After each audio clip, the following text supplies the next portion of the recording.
Okay. Looks like we're live. Looks good, hopefully. Is my mic working? Yep. Everything seems to be working. Alright. Alright, hey, welcome back. How's it going? I'm very tired today, so let's just play something chill. We're gonna play MonsterCon on that. I've been having a lot of like early mornings and late nights tonight, so I'm about to crash out at some point this week. Don't know when it'll be, but it's not tonight right now, so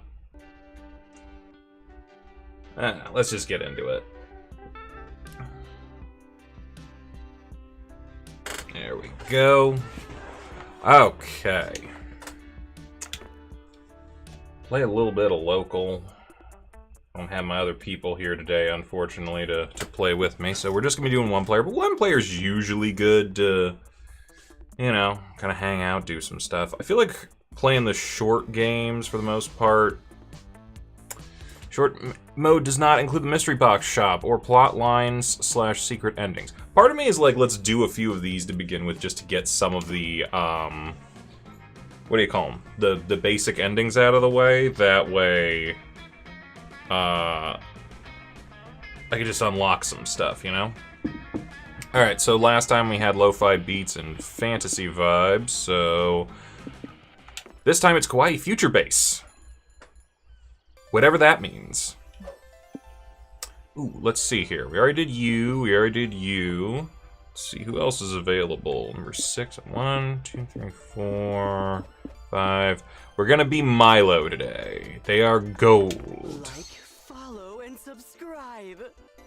Okay. Please do that, by the way. That would be great if you did that. I'm gonna keep my thing up just in case people aren't in the chat to tell me what to do. Okay, you know what? We're gonna go randomness again for some of these. Let's see here. Number 11. Only one bed. Number 12, power scaling your friends. And number 8, searching for loot in RPGs.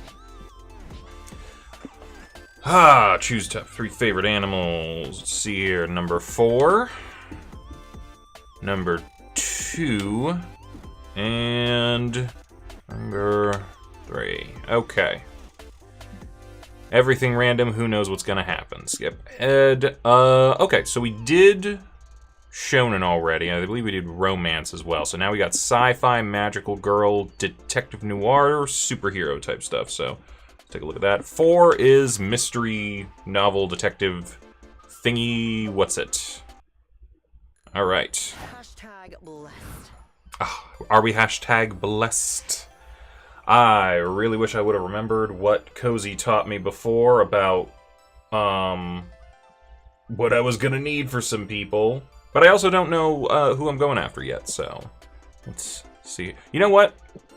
Start in the community zone. Let's see how they're dressed. No, the lobby. Lobby is where they do the cosplay. That's kind of fun, though. You decided to attend a round table of round tables. What? Okay, we did that one. All right, got a little fun out of that. Later, you meet up with your friends to play Grunkle Ball, the fictional sport from the beloved Trials of Lord Grunkle books. I'm just gonna adjust my screen a little bit. There we go. Are we ready? Did everyone know how to play? Yep, you just need to make 2 grunk, bleh, bleh. Hey, Cozy, how's it going? I'm already failing at everything. You just have to make 2 grunk dunks to win, right? Yes, but first you have to score 16 grunkle points to qualify for a grunk dunk. By the way, I don't know who I'm going for just yet. I don't know if you missed our little, random stuff thingy, but I am going to be relying on you because I'm a stupid person who doesn't know what stats I ever need for anything. Can always make a grunk dunk if something narratively significant happens to you. Before you can ask what counts as narratively significant, 2 corporate chills barge into the room. The parasites.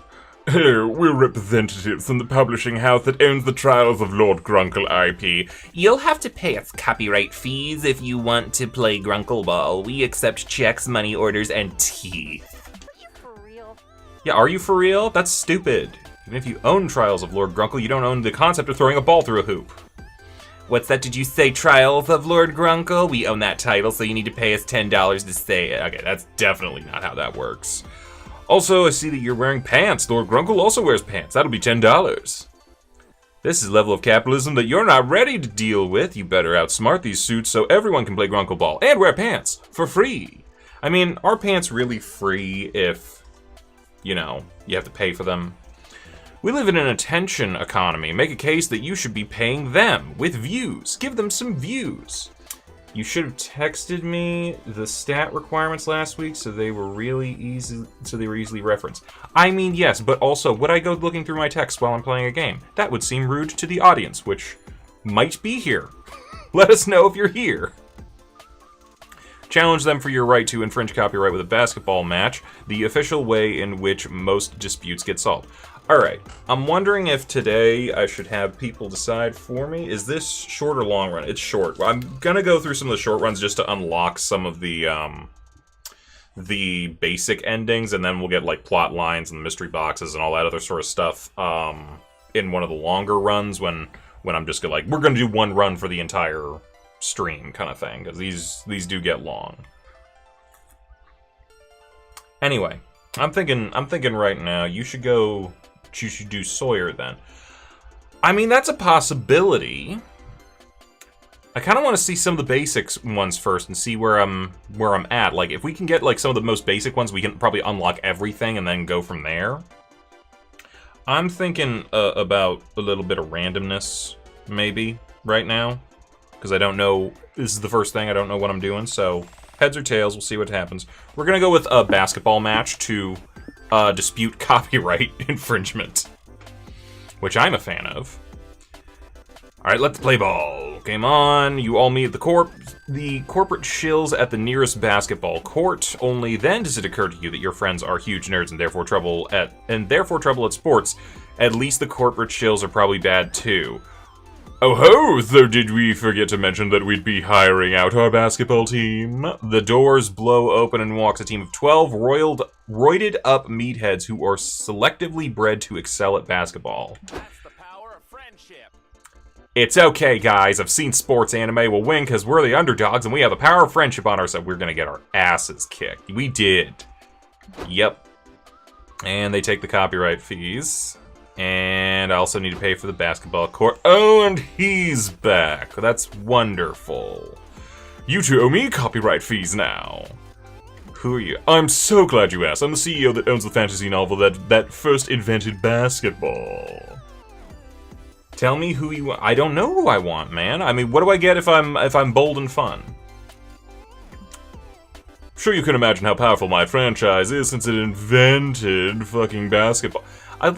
Is that the same character holding his chair from last time? Because I know it was a fish person last time. Did he die and, like, he's still working in death? Damn. Poor him. You're leaning Nico, who seems easy. I mean, probably. It's Brandon Rogers. He's definitely easy. You and your friends managed to sneak off before anyone remembers that you all owe someone money too. You did it somehow.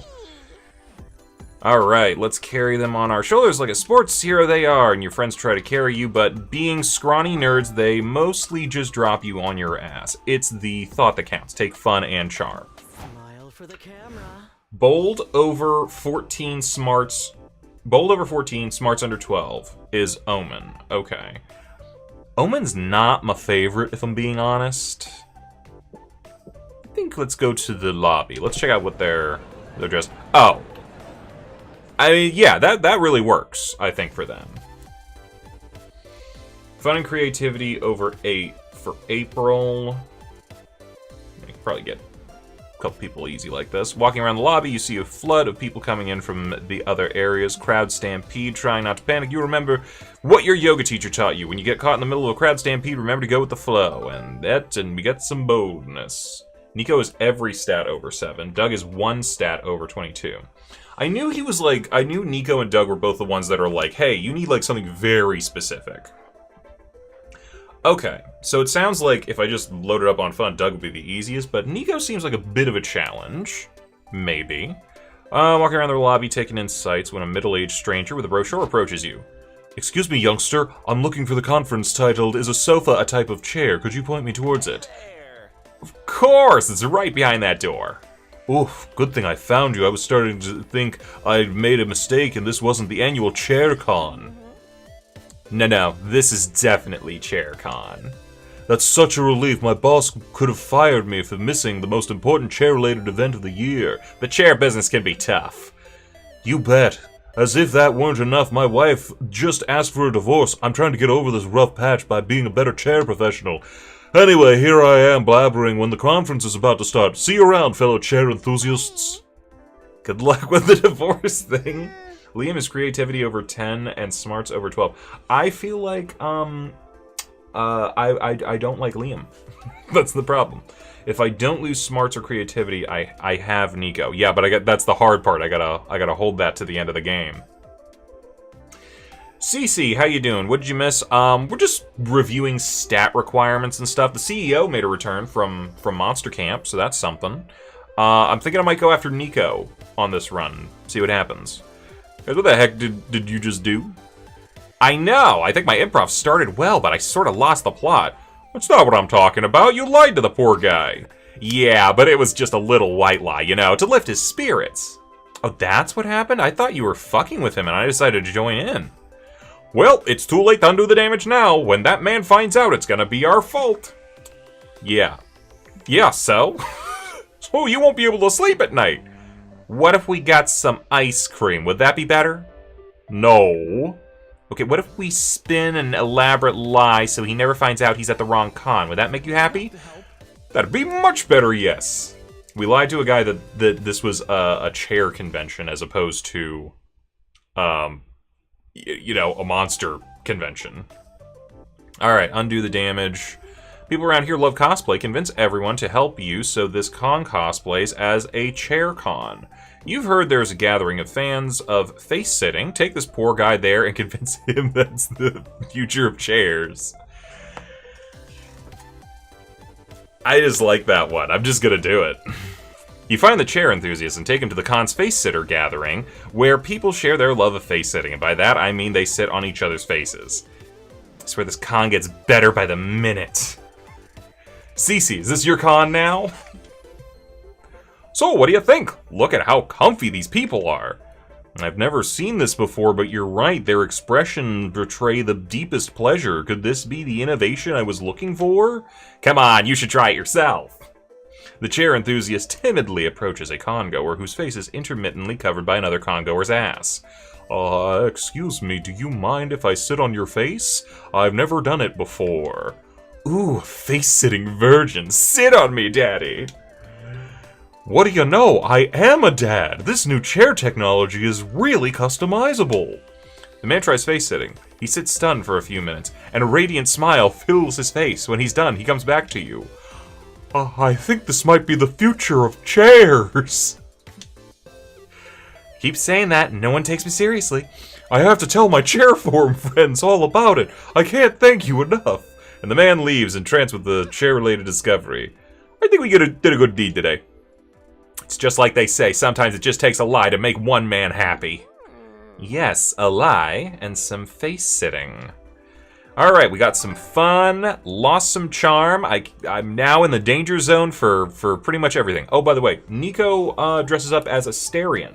So, that's something. We should really get up all of our bad stats right now. So I'm going to go to the main stage, get some smarts. Alright, you sit down to watch a panel on how to break the ice and make friends at cons. The panelist admits they have no idea. They hoped hosting a panel would force them into being more social. What an honest fella. During the Q&A, a group asks the panelists if they want to join them for some dinner and drinks, and it did work. Alright, we get some smarts. Get up there.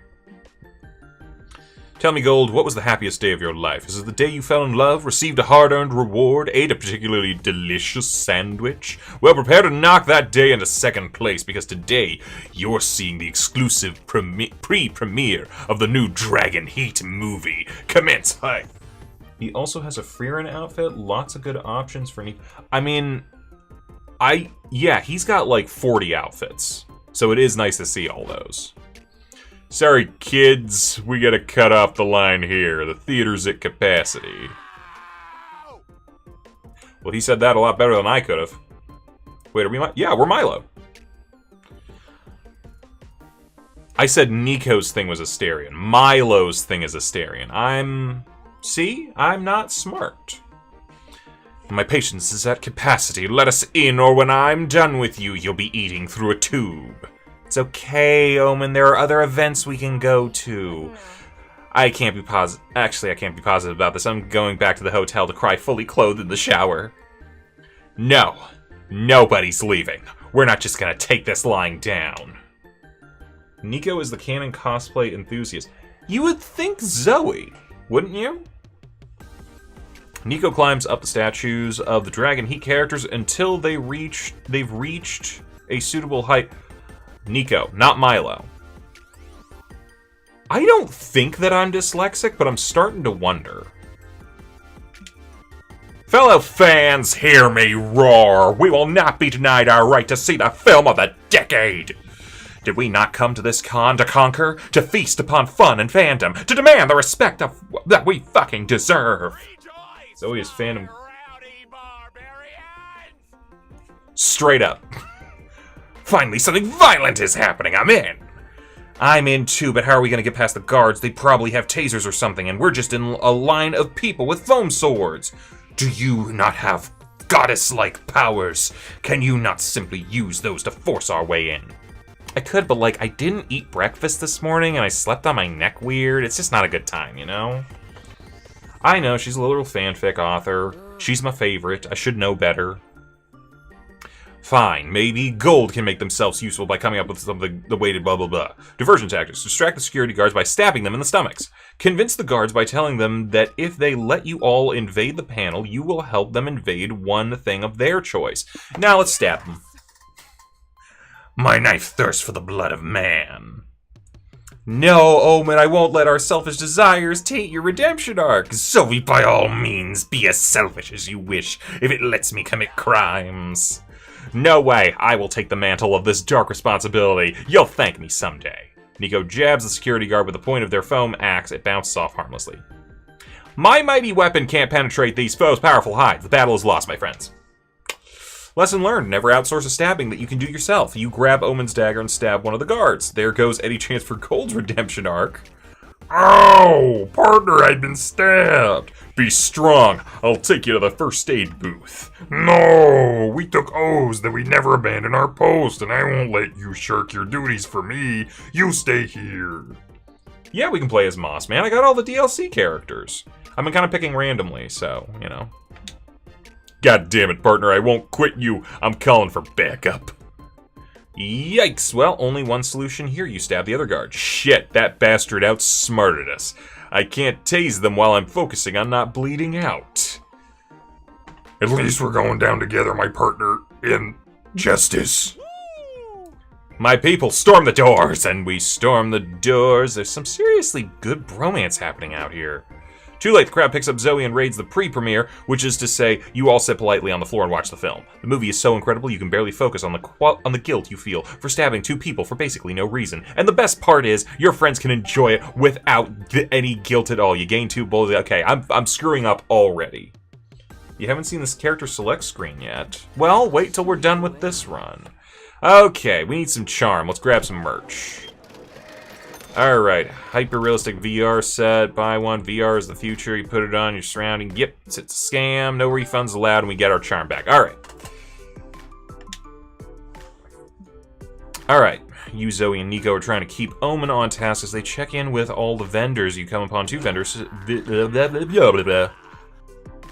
I don't even know what he said. What's the problem over here? Can it be solved with the power of hope, justice, and or friendship? Oh, they're going through it, aren't they?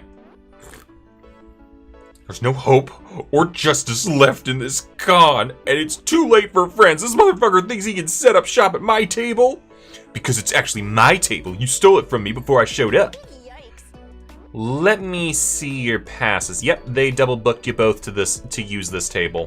That happened like at one of the cons or something. We got like double booked for a room and then they had to push us somewhere else and didn't give us a refund. Omen, this is the perfect chance to show your value as a con representative. Do your thing. You're lucky. Oh god, she's staff. That's bad news. You're lucky I'm in a good mood. I will propose the perfect solution to stop your pathetic sniveling. The proposal is as follows. You two battle to the death. The victor keeps the table. The loser passes on to the next life in eternal shame. Sounds fair? Oh, if the clothes seller dies, can I have these sweatpants? It's really hard to find pants that fit a square butt. It's gotta buy it at that SpongeBob store. I mean, if they're doing this, I'm hoping the Pogs guy goes down. I'd kill for some rare Odie Pogs. You can't let the seller battle.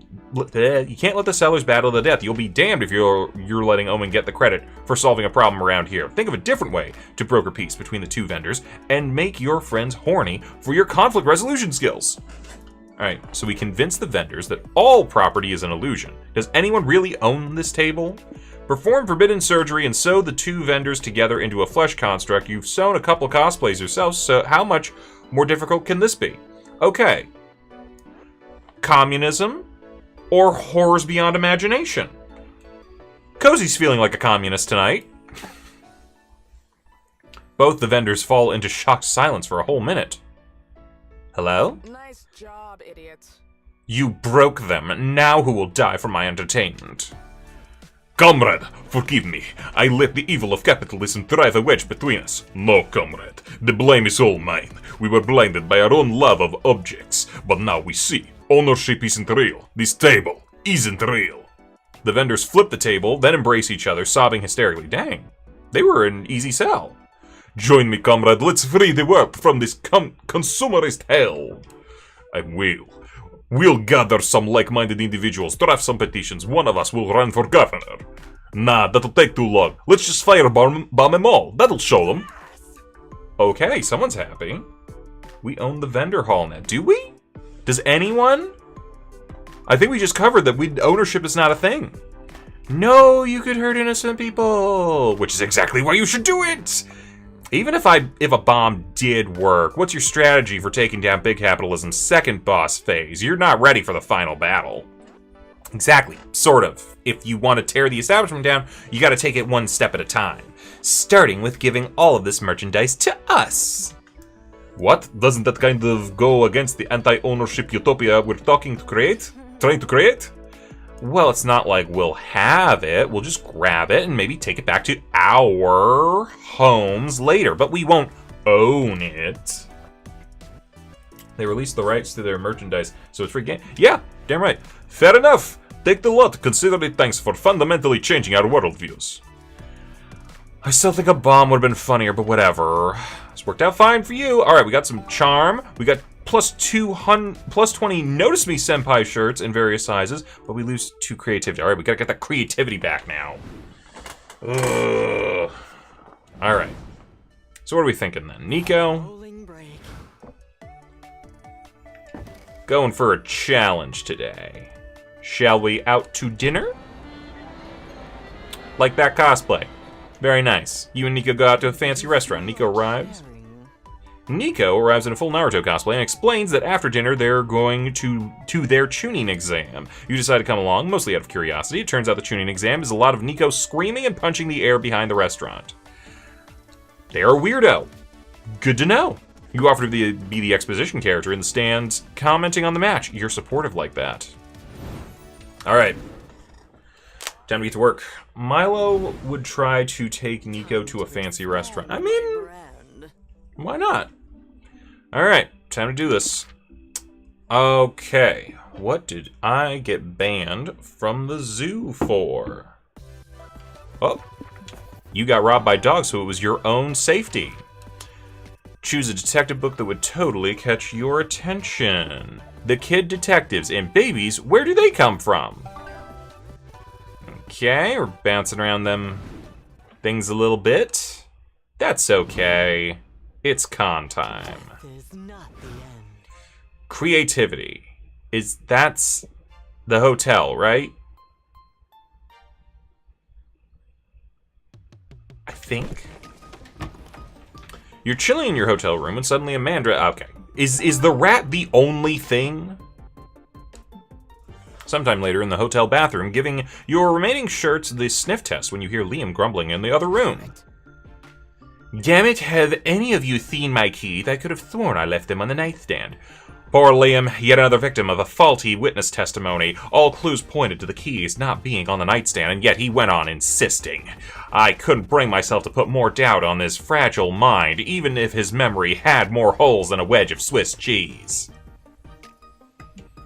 Sorry, I don't know where your keys could be, Nico, is your magnifying glass up to the task of finding them? Of course. This detective has stumbled home from enough late-night benders to know how to follow the clues to a set of missing keys. Sweet, what clues you got? Well, has our prime suspect here retraced his steps yet? Yet, of course, Wait, what do you mean prime suspect? You were the last to be in possession of the keys, weren't you? How do we know you didn't lose them on purpose to hide some shady deeds? Liam, have you been getting up to some spicy business in the hotel room you didn't want us to find out about? No, obviously I didn't. I obviously didn't lose the keys on purpose. You better solve this mystery before Liam blows a gasket. How can you find the missing keys? All right. You gotta trust the noir detective method. Go to the hotel bar, get drunk, maybe start a fight. It will help the process somehow. Solve this mystery the same way badly written detective movies do. Cast a spell that conjures a flashback with voice-over narration for convenient exposition. I do like the silliness of this. It does feel kind of creative, maybe. You check your spellbook app for an applicable spell and find one called Dumpus Expositionus. Perfect. You cast the spell and the room is awash with a flashback of Nico from earlier today. Do I have everything? Trench coat, fedora, crippling substance abuse problem, lack of faith in the world? Yep, I'm ready. Let's noir it up. Wait. I can say that line better, more jaded. Let's noir it up, I guess. There we go. Ah, crap, I'm missing the most important noir accessory. A mystery. Can't believe I almost forgot. What could I do? Oh, I know. I'll throw Liam's keys away. It's the perfect crime. Past Nico literally chucks Liam's keys into a sewer grate. Yeah. What the fuck? Hey, you gotta admit, they really committed to the part. You caught me. I was getting a little antsy and wanted to drum up a crime to solve. Can you blame me? I can absolutely blame you. Go get my fucking keys. Nico fishes the keys out of the sewer, and you can all finally head to the con. Another case closed. You gain 2 smarts and lose one. Lose a little fun. I can lose some fun. That's fine. We're good. We're good. We're fine. All right. So our creativity went up, I think. Yes. Did it? Wait. It did. Cece, you. Yeah. Cece, you didn't get to see this, like, well, I guess you kind of did when we were in the hotel, but, like, yeah. Walking around the lobby, see a kid tripping, get a buffer? Is it buffering, or, like, what? I'll find out. Stupid kids, when will they learn? Still, you decide to take pity on them, pat them on the head. You have no enemies. You leave proud of your words of wisdom. Alright, got some boldness out of that. Now you're trying to cross the lobby with Nico, Zoe, and April, but it's chock full of people. You can't move through the dense crowd. Gosh. Oh, he's a Asterian. Yeah. Gosh, what a mess. What are we gonna do? Fear not, my young pupil. When the noble lion must pass through the galloping antelope herd, he patiently waits for an opening. I don't know if I would have recognized that. You wouldn't have recognized Asterian, did you? I thought you and Cozy played Baldur's Gate.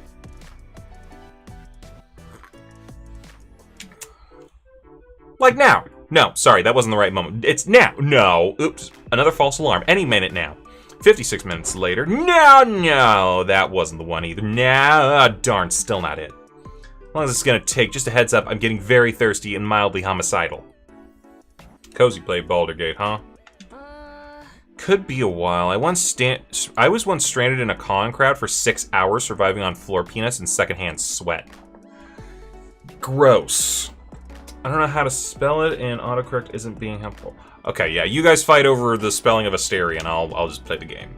You drank sweat? That's disgusting. Hey, it works in a pinch. There's a sweat everywhere at a con. Look, you're even sweating. No, I'm not. I'm April 1st. I'm too cute to sweat. April, it's not. It's hot in here. We're all clearly drenched in sweat. And you're wearing like a kigu, so it's like... Yeah. Not me. That's not sweat. It's water. I've been cooling off like this. April snatches the group's last remaining water bottle and dumps it all over herself. See? Just water. Well, dehydration is definitely going to be a problem now. So is April's mental state by the looks of things. You better do something. All right. When you need rescuing, you're supposed to deploy a flare gun. You only have a real gun, but that's probably close enough. Float the idea that one of you could volunteer their blood for the others to drink. Fun fact, blood is full of nutrients. I'm not a fan of Liam, so we're just going to shoot off a gun. That could work. Do you have a gun, Gold? Well, I don't personally, but I assume April has one. Who? Me? Yeah, I think I saw a gun in April's purse when I was looking for gum earlier. Hey, what do you know? There is a gun in my purse. It probably fell in there or something. Sure. Yup. Zoe shoots at the ceiling, then something magical and unexpected happens. Everyone around you cowers and stops moving. Holy fuck, that girl's got a gun! It's every monster for themselves! Pursued by bear. Now, this is our moment. You're a genius. I'm a genius. This was a horrible idea. Oh, and hey, here you go, Nico. Oh, you did have a gum. Oh, you did have gum. Thanks. You navigate through dozens of terrified people as you rejoin the con. The gun really seems to get people out of the way. Behind you, you hear more screams. Maybe some rioting, but that's not your problem anymore. You earn some boldness and lose some smart. Man, we are... Magnificent. See, 3 of them have gotten good. So... yeah, I think we're gonna have to get up a little bit of smarts. Get that domino game going. Hopefully don't lose any creativity with this. Panel. Doug, Nico, and Zoe get in line to get an autograph from John Trueblood, the actor who played Wubba in the hit TV show Oops All Wizards. Somebody pinch me. I can't believe I'm gonna get an autograph from John freaking Trueblood. Somebody pinch me. Oh, he's light. That's fun. Are you gonna get him to sign his catchphrase? I always love it when Wubba says there's too many wizards. Oops All Wizards does... well, I mean, I'm sure there's like some version of that. Isn't that kind of like Owl House or something? Do you think? Nah, I like his running gag better when he's like, but guys, where are we getting pizza? It's funny. I guess he's a Gorgon? Wow, you really prefer my pizza gag. John Trueblood, you've been listening the whole time. Yeah, you've actually been holding up the queue for a while, but it's okay. Did you know I actually improvised that line myself? From the little I remember of Owl House, not really. Okay, something's gotta be Oops All Wizards. We can't do Harry Potter anymore, but... really? It's my favorite line in the show. I even looked up the top 10 best pizza joints in the city to get pizza tonight in Wubba's honor. Oh, best pizza in the city. That sounds great. Mind if I tag along? We're going to pizza with a celebrity. Cut to the so-called best pizza joint in the city. The pizza's actually kind of mid, but who cares? John Trueblood is here, and he's like 6 beers deep. It's so nice to finally meet people who appreciate my creativity. I just know the writers were jealous when I improvised that genius line. They were all, John, stop shoehorning pizza in all your scenes. Stick to the script. That devil Thespian killing script. Oops All Wizards is only legit if you have the option to be something other than a wizard. That's fair, I guess. I think jealousy is why they killed me off, you know? They were like, you literally never stick to the script. We have no choice but to kill you off. But I read the subtext there. Yeah, listen, Mr. Trueblood, this has been really fun, but we've been here for 3 hours and it's getting late. You're right, time's flown, hasn't it? We haven't even gone to the other 9 pizza joints yet. Stop horseshoeing your pizza. Could you horseshoe a pizza? It'd be a waste of pizza, but... the other 9 what? Alright, we're going to multiple pizza places. Oh god, that's not a commitment I signed up for. Alright, should we convince the TV execs to rehire him for the show somehow? He can make the writers miserable and not you. Or learn from the writers and script this guy's death so we can cut him from Monster Prom 4 MonsterCon. Crazy enough? That sounds interesting. Killing him sounds pretty mean. It's okay, Doug. The deed must be done, and I have killed with my death note before. I will write his name and to be a painless heart attack. Sure, and when that doesn't work, I'll drop an anvil on his head. Where are you going to get an anvil? Doesn't that seem a little absurd? Nah, it's Roadrunner Liam's preferred weapon of murder. I did some research and it happens to be a way more common cause of death than you'd imagine. So just out of curiosity, how much longer are you all going to sit there loudly whispering and plotting my death? Whoops. Don't worry, I already wrote his name down. Any minute now. Look, if you all want me to go that bad, I'll fucking go. I'm so sorry that I thought I'd finally found my people. So much for that. John Trueblood storms off the pizzeria. Storms out of the pizzeria. And is crushed by a falling anvil. Told you, Doug. It's way more common than you think. What if it happened only because we wrote it down? We can't rule that one out. I think we might be too powerful as script writers. Yeah, let's agree to never co-write a script again unless it's absolutely necessary. You all shake on it and gain some creativity. Okay, we needed that. Nice. Okay. Okay, we're sitting good. We're sitting good. It's not the end. Okay. Okay. We can get a little more charm to keep that one going. Doop, doop, doop, doop. Best of times was the kawaiiest of times, meaning it's time for you, Nico, Zoe, and April to work your shifts at the Con's pop-up maid cafe. Who walked in? A creepy dude with a notepad. Not just any creepy skinny dude with a notepad. That's the most renowned fine dining critic ever, Antoine Moutard. This is gonna be a long night. How the heck do you know about this? There's more to me than nerdy culture, writing fanfics, and being horny. I'm a layered person. So this man is like an expert in fancy restaurants? Nico, he is the expert in fancy restaurants. He can make or break a reputation. One good review from him can ensure you get at least 1 Michelin star. 1 Michelin star? I have no idea what that is, but it's a star, so it ought to be a good thing. We need it. I'm sorry, I have to be the one to say it, but what the heck is he doing here? I don't know. We're not exactly fine dining. Don't sell yourself short, April. The undeniable fact is that this Tony Mustard is sitting at one of our tables, which means we're being reviewed for one of those fancy stars. Little do they know that Antoine Moutard is just very into maid cafe culture. Even fancy food critics can have personal lives. But you know very well this won't stop your friends from trying to be the first maid cafe with a Michelin star. So the question here is, how can you help them? Alright, we spruce up the menu into hyper-expensive high cuisine. Shouldn't be hard. Maids are already a part of the upper crust culture. Cook the same omu rice with ketchup art the critic's grandma used to cook for him when he was a child. Alright, we might as well go full Ratatouille. Now you're talking. Alright, I'll do it. I've cosplayed lots of grandmas before. I got this. You normally wouldn't trust Nico within 5 feet of a microwave, but in lieu of a better idea, you let them make the omu rice and bring it to the critic. Hiya, master. Ready for your meal? Say the magic words with a moe moe kyon. The critic takes a bite, chews thoughtfully, then goes completely slack on the face, staring glassily into the middle distance. No. Oh god, we killed him. I knew we should have let Nico cook. No, it's okay. He's just having a flashback. He's ratatouilleing.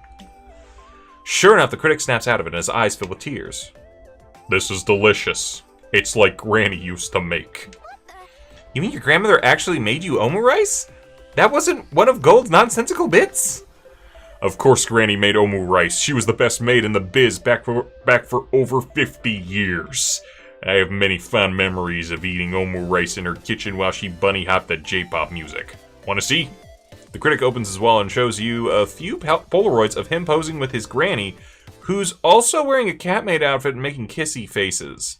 She wouldn't take a picture with me unless I paid her, of course, but her most kawaii grandson dances were worth every penny. That's a lot. I became a food critic to chase that warm feeling of childhood, but no fancy restaurant has ever managed to capture that. Cool. No problems. Are we gonna get 3 Michelin stars? What? No, this has been incredibly emotional for me, but that's not a solid criteria for getting a Michelin star. I have work ethics. But your grandma. I love grandma, but she never had a Michelin star. No, today you earned something much more valuable than a Michelin star. A hug. A hug with the maids is an extra $20. Oh, right. You didn't earn a Michelin star, but you helped some random weirdo, and Isn't that what this is about? More charm, less creativity. Alright. That's okay. I think we're doing okay. Alright. Let's work on this a little bit. With the mostest. Okay. It's comic time. Let's brainstorm. What are we doing? A genie gives you $1 million, but there's a catch. When you're talking to anyone, you'll make the persistent error of calling them mom. Okie dokie. What conversation topic is severely underrated? What not to name your fantasy characters unless you want them to sound dumb?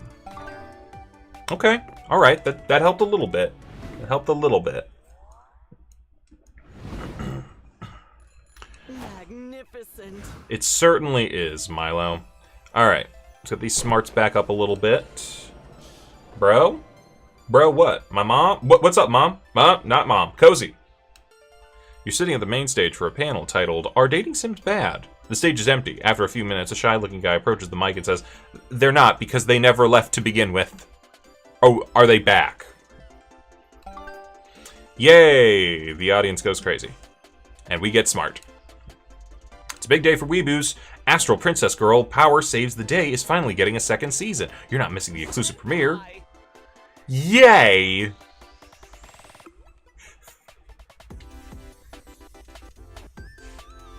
Is it weird that I want to do this? Like, at a convention? Yay, Astral Princess is such an icon. This is gonna be the most kawaii ooh-ooh day of my life. It's starting. We better quiet down. If any of you talk over Astral Princess, I'll bite you. Kinky. Oddly, there's no intro sequence. We cold open on Astral Princess battling a new foe. You cannot defeat me. You cannot defeat me. I, Prince Edgelord, will defeat you with the Apocalypse Ray, which is a ray that can cause the apocalypse. Not the strongest dialogue. Maybe you're right. Maybe I can't, sobs Astral Princess. I'm just a weak girl who got her powers by accident. I don't deserve to save the world. Was there an entire Season 1 arc about her gaining confidence? Where did all that go? We can do MonsterCon group? I'd love to do a MonsterCon group. No, Astral Princess, remember who you are. You are the Astral Princess, yells Tanu Kimaru, Astral Princess's magical mascot. Then the show cuts to a 15-minute flashback sequence with scenes of Season 1. That can't be right. They're doing a recap episode, as the first episode of Season 2. The crowd is not having it. They boo, hiss, start throwing things at the screen. Calm down, you nerds. If you can't control yourselves, we'll ban you from the con for life. Someone throw some Molotov cocktail and sets the curtains on fire. Fuck it, our lives aren't worth death. Every monster for themselves. No, we gotta calm everyone down. A lifetime ban from SpookyCon is a fate worse than death. Actually, actual death might be in your future if Molotov cocktails are on the menu, so yeah, you should stop this crowd from becoming a full-scale angry mob. Alright. Fire the Dakamakuri cannon. Fire the Dakamakuri cannon. No one can be sad when they have a Dakamakuri. Convince everyone that a few very bad seasons are necessary for an anime to attain the cult status that allows you to say it really gets good in Season 5. It's funny because it's obviously Star Guardian's reference, which is lol, not anime. I'm sure there's others that we could be referencing here. Alright, we want to fire a cannon or tell everybody to just give it 5 seasons and then maybe it'll be good. I honestly don't always like... I generally don't like that argument, so we're gonna shoot a cannon. My name is Lieutenant Goosefeather. I am a veteran from the ship wars of old. I have manned the Dakamakuri cannon for over 15 years. It's Star Guardians. I'll take your word for it, man. I've seen many people die, and for what? A desire for 2 fictional characters to have sex in canon? No rare pair is reason enough to stab a fellow fandom enjoyer in the eye. After all the bloodbath and tragedy, today my favorite ship is seen as the accepted OTP of the show.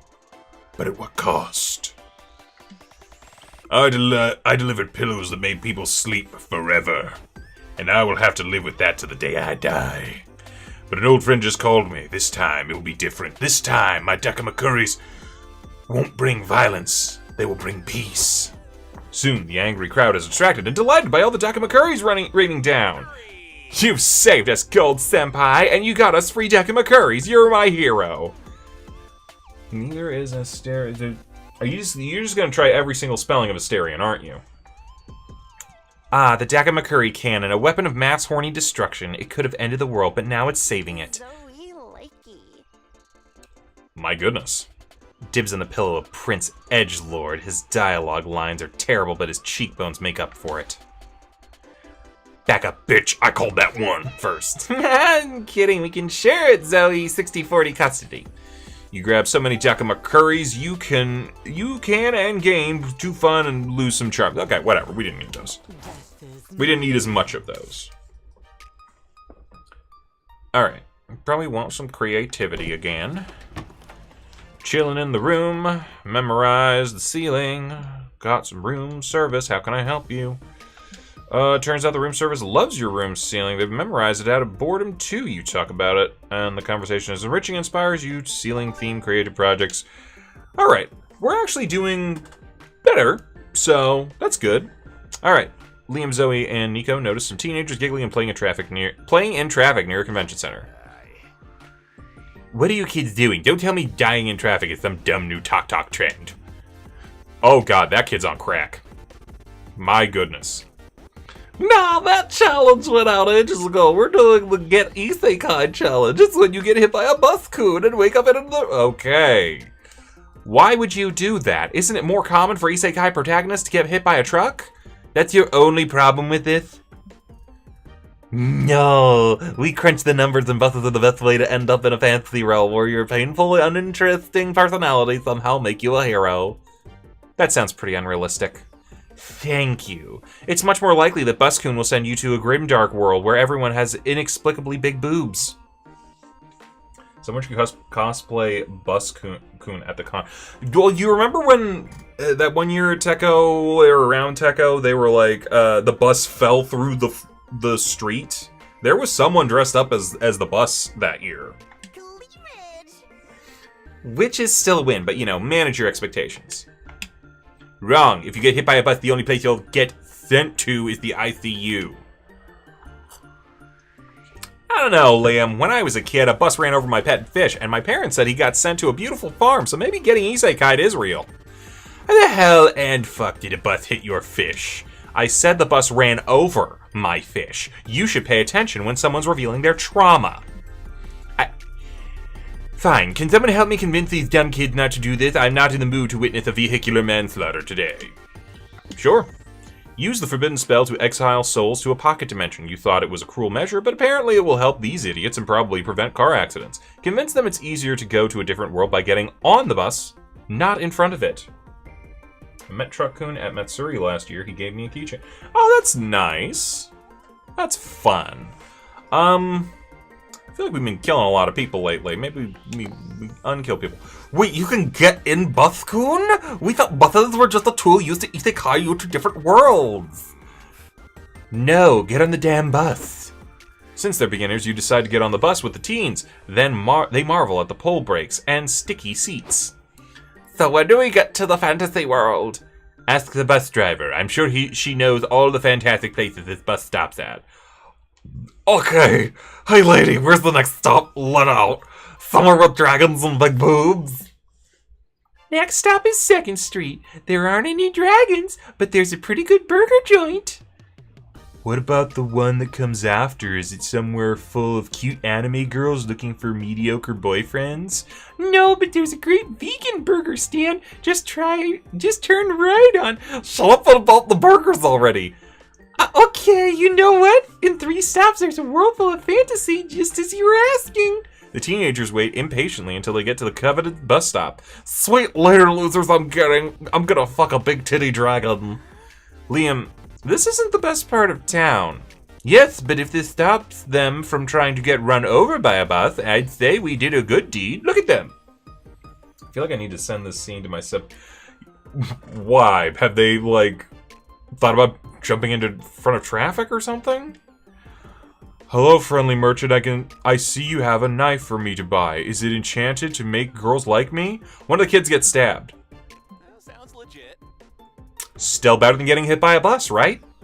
Your friends decide to go check out one of those burger joints. Alright, we lost some smarts, got some charm, didn't need the charm, neither the smarts.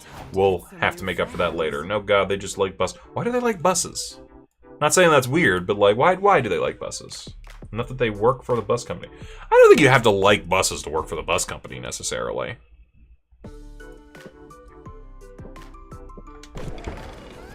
You see an empty spot at a tabletop RPG game session, so you sit down with thinking twice. This game is really hard. Board is just a bunch of letters, and you all play at the same time by moving a planchette around. When it's done, you're not sure who won, but you got to talk to your late great-great-great-grandfather. I guess that's fun. They chose to. They like buses. I don't know, autism. I mean, hey, if they like buses, are they driving them? Or, like, repairing them? Or, like, what's... painting them? Zoe's set to compete in the finals of the Pokemans video game tournament. You, Nika, and Doug go to watch her win. Hey, Zoe, good luck out there. Thanks. I think I'll do pretty well. I went with a STEM workers with an interest in fine arts build. That's great. I'm really excited to cheer you on. I spent all day researching Pokemon, so I could be the exposition character that explains all the rules while you win the tournament. Aw, you're the best! They are software side. So, routing buses? Something techie, I don't know how programming works with public transit. I mean, like, you'd hope it would help. Despite Zoe's good party comp and your support, her first round is pretty rough. What's going on? Why is Zoe struggling so much? Aha, exposition time. It looks like her opponent's running a frat bro comp. Their Pokemans now know the party night move. Party night starts a party that lasts for 5 turns. All of Zoe's nerdier Pokemans are at a disadvantage for being out of their comfort zone. Oh, that's terrible. When did Pokemans become a horror game? All of Zoe's Pokemons go down, from the woman with 4 dogs and a PhD in quantum mechanics to the biomedical engineer who's super into anime. I got creamed, and not in the fun way. I'm gonna need a better strategy for round 2. Any ideas, fam? I don't know. I'm still recovering from the idea of being trapped in a party for 5 turns. Now look at me. I only learned enough about this game to dump exposition about it. I have no idea how to play it. Gold, what do you think I should do? No pressure, but you're kind of my only hope. Remove all of Zoe's Pokemon specs. According to every rom-com, the moment a nerd takes their glasses off, they become substantially more appealing. When in doubt, cheat. Glitch Zoe's game so she can add the game-breaking Pokemon Missing Norman to her party. Double check their analytics and data. Okay. I guess that's something to do. Let's get hot. Why not? Well, I'm equipping their specs. That's nuts. I mean, I guess I have nothing to lose. Except the match. You could lose the match. True. But now I'm curious what my Pokemons look like without their glasses, so I'm doing it. Zoe unequips her Pokemon specs, and the second round of battle begins. Hey, says the enemy Pokemon, I didn't notice before, but you're actually, like, super hot. Zoe's Pokemon doesn't respond. It's too busy squinting and bumping into furniture. The enemy Pokemon interprets this dismissal as sexy aloofness. It feels insecure. Look, I'm strong, says the Pokemon before punching a wall and breaking his wrist. It hurt itself, and it's gone confusion! Dang, I wish I wore glasses so I could take them off and become cooler. You could always punch a wall. That looked cool, too. I don't know. It seemed painful. Look, the Pokemon fainted from the injury. All of the enemy Pokemons hurt themselves by jumping off of balconies and smashing beers with their foreheads as misguided attempts to impress Zoe's Pokemon. Zoe wins. Man, parties are scary. Just don't jump off any balconies and you'll be fine. Got it. Wow, he's actually taking notes on this. We better protect this one. Alright, we got some charm. Okay, we need them smarts back. Ugh. That's not good. I have one more chance to get smarts back next thing, I think. So, hopefully. Yeah, get some boldness, I guess. Something with the urge to pee, look for a bathroom. Bathrooms are gross. Bold, let's be bold. Here's our boldness. You, Zoe, and April are now chatting when you hear a squeal, so high-pitched it's a wonder it can be heard by creatures other than dogs. What was that? Did the hogs get out of the pen again? No, silly, that's the sound of a Category 5 fangirling event. Look over there. Oh my god, I love your Psychic Baby cosplay. I can't believe I found another PB fan here. She's shocked to find a Psychic Baby fan at a con. Does she get startled by the bananas in the produce aisle too? But so what, right? I'm just glad they're having fun. More fans soon join the fray. Oh, OMG. You guys like Psychic Baby too. We gotta be friends. You guys are into Psychic Baby. I found my people. Oh, a PB fan meetup? I'm in. Yikes, there's a lot of them now. Is this safe? Of course. What's unsafe about a group of fans giving each other fangasms? Well, they could meld into a huge shambling amalgamation of unbridled fandom like they're doing now. OMG! Roars the huge shambling amalgamation of unbridled fandom. Dang. Shit, yeah, that's definitely a problem. Are we gonna get absorbed too? No thank you. I'm a lone cowherd, not part of the fandom hive mind. This thing is gonna grow to kaiju-sized levels of fangirling if left unchecked. You gotta stop this before it gets truly out of control. Alright. Wonder aloud which Psychic Baby season is the best to stir chaos within the amalgamation. Stop coming up with theme-adequate plans to solve your problems and just shoot repeatedly at the amalgamation. We did pull out a couple guns earlier. Up to you guys. Should I choose violence or make them destroy themselves? One? Okay.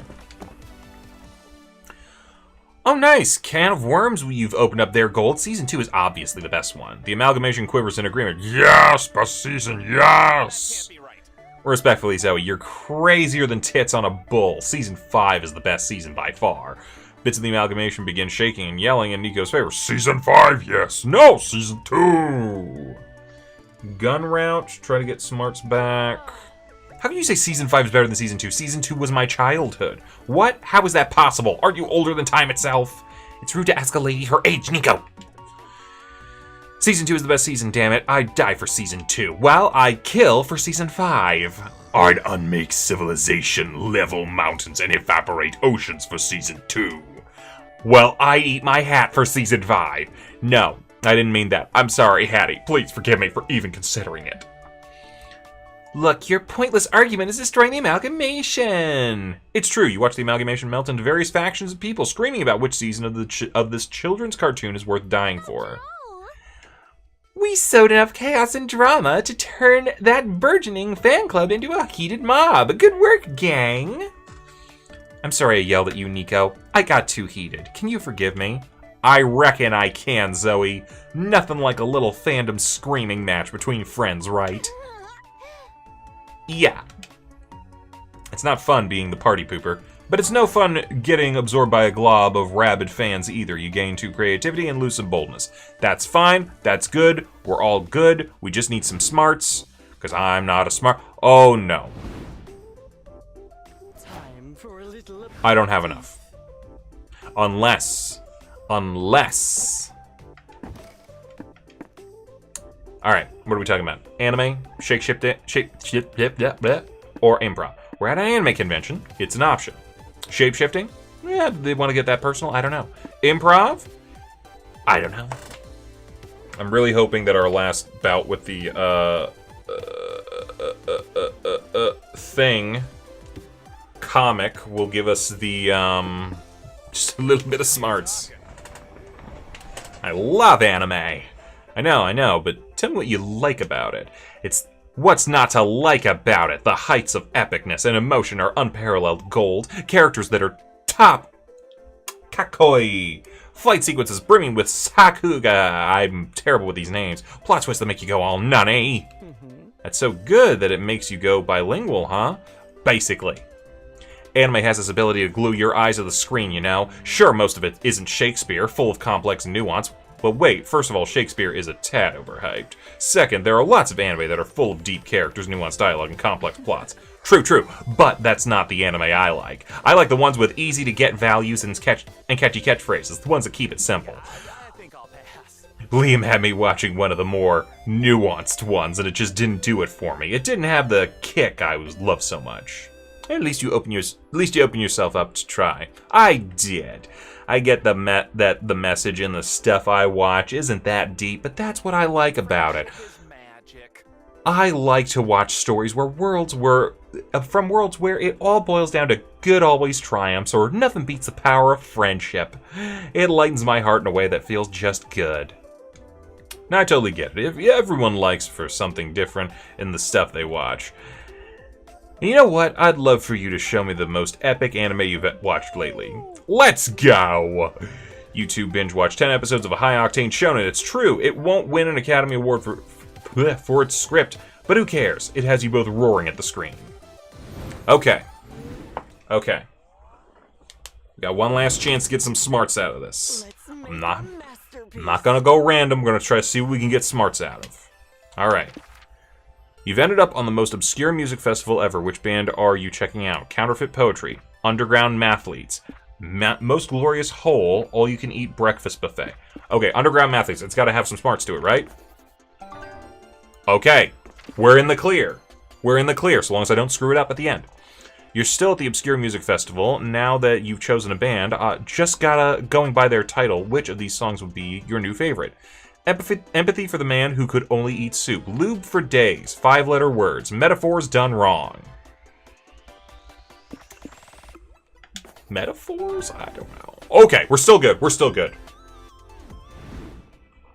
Alright. Can't believe we pulled that out at the end. Haha.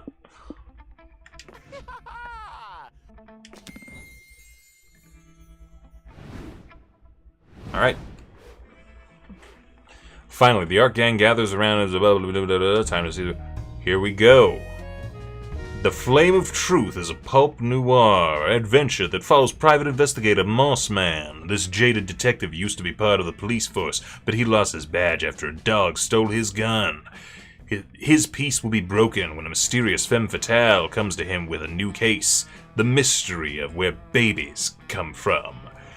But playing detective isn't easy when you have to battle your inner demons, which in Moss's case take the form of the dreadful memory of that one time he called the police chief Mom. I'm pretty sure that's a scene from Brooklyn Nine-Nine.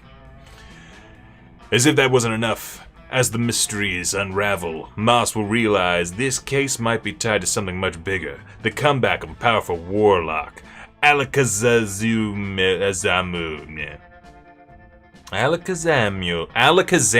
that's it. Can this moth find the flame of truth, or will he be confused by the fire? All of my leads turned out to be dead ends.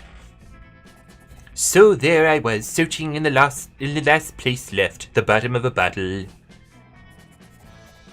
You always find your way back here, don't you? What can I serve you, Moss? I think I have a thirst for gossip. Have you heard anything juicy lately? Yeah, sure. See that fellow over there? That unicorn isn't all magic and rainbows. I've heard he's gotten his horn in some dirty places. He's an underground ring of illegal mathlon bets. Really? Then he might know something about the mystery of of where babies come from. Let's see where that horn points me to. Not so fast, Mossy boy. I think it's the horse. Oh, not so fast, Mossy boy. The boss isn't happy with you turning over so many rocks. I don't believe Amy ever called Holt Dad accidentally. No, Jake did. You know what happens to moths who get too close to the light? They get burnt. Yikes. Oh dear. The rain tends my wounds, but it doesn't put out the fire that burns so bright inside me, this flame of truth. The beatdown made me see things clearly. Truth is a white rabbit that runs fast, and I am rather bad at constructing metaphors, I realize now. Okay. Alright. Alright. Are we getting it? I'd love to go to the party with you. What cosplay should I wear? I think what you're wearing now is already plenty sexy. Why not just go as yourself? I can do that. I'm already in character. I love happy endings. The after party was stellar. When the party ended, you and Nico weren't ready to say goodbye yet, so you went stargazing in the park. It turned out to be a night you'll treasure forever. Ah yes, treasure is such a fitting word, especially since you put both your hands inside a certain treasure chest. Okay, so we went for, yeah.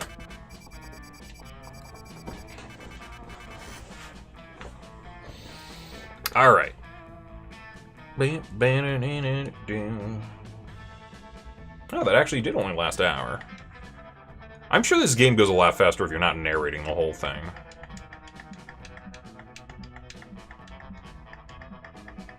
da. Dream you would not believe what you have to deal with. So many companies treat you like you're a All right. Let me think here. It won't happen with me. We were As much as I like this, I think we might skip it because we're gonna get on to the next thing. Oh, we didn't unlock anything. That makes me a little sad.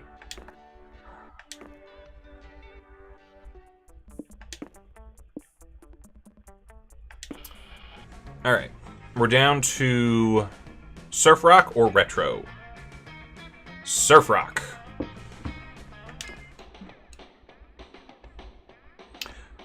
All right, nerdy convention. All right.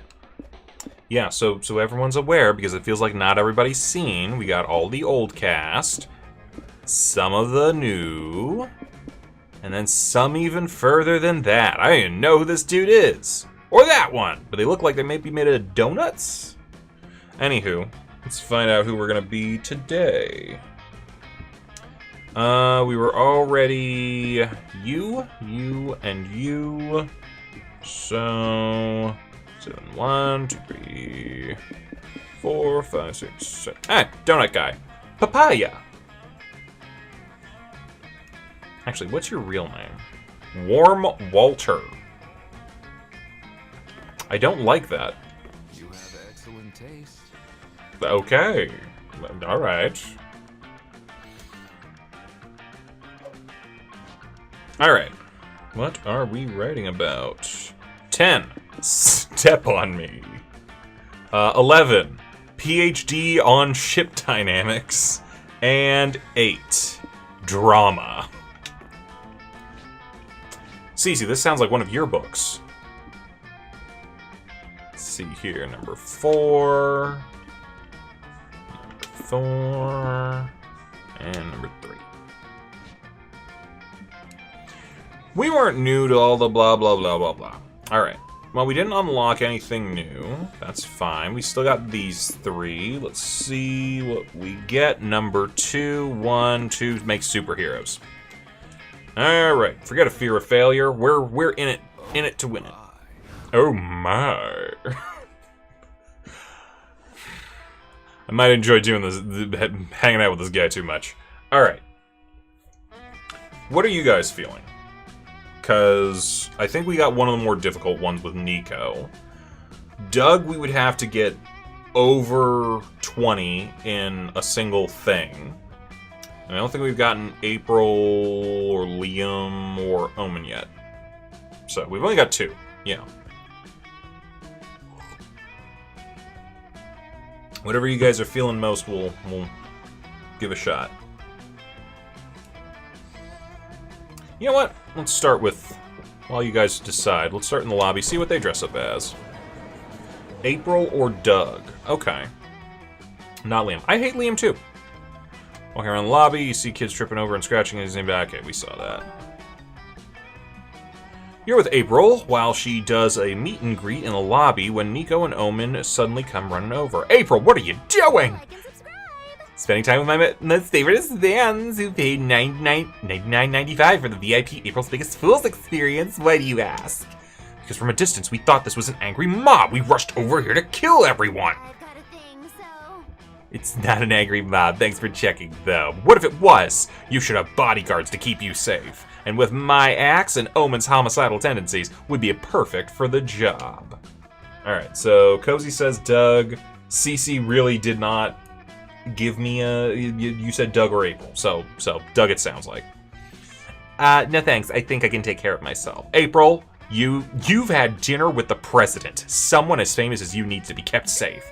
I've told you already, Nico. I've never had dinner with the president. Now please let me interact with my fans. Okay, who's next in line for a photo? Nice to meet you, sweetie. Say cheese. Oh god, I thought we killed that kid. Wait, April, what if the fan came here to murder you? I think there's a 20 to 60% chance of that. You're making those numbers up. Oh, sweet April, all numbers are made up. You know what's very real? People who want to murder people who have dinner with the president. Omen, grab your weapon. Nico and Omen won't be easily dissuaded. Show them that this fan is harmless before they shatter April's reputation or someone's skull. Do your best fly impersonation and buzz in the fan's ear all day. She'll either punch you eventually or otherwise prove that she wouldn't hurt a fly. Suggest that April fight the fan in one-on-one combat. If April wins, the fan clearly poses no threat to her. Tough call. I kind of want to make people punch each other, though. Yes, that is what I will do. What? In 5 minutes, you and Nico and Omen have arranged the crowd in a wide circle to watch April and her fan fight. I just want to reassure you all that I do not want to beat any of you up. This is all just for safety or something. Honk honk! Have we seen this one? Alright, if we've seen this one. I have a feeling like maybe we did. I think... yeah, they're gonna get paid to get beat up. Could you call me a naughty little girl while you're beating the crap out of me? April throws a wicked punch that knocks the fan to the floor. Ow! Close enough! Now we know she didn't pose a threat to you. We just ensured your safety. Alright, got some boldness, lost some creativity, that's fine. Fun seems to be the highest thing right now, so let's... He's awake. Okay.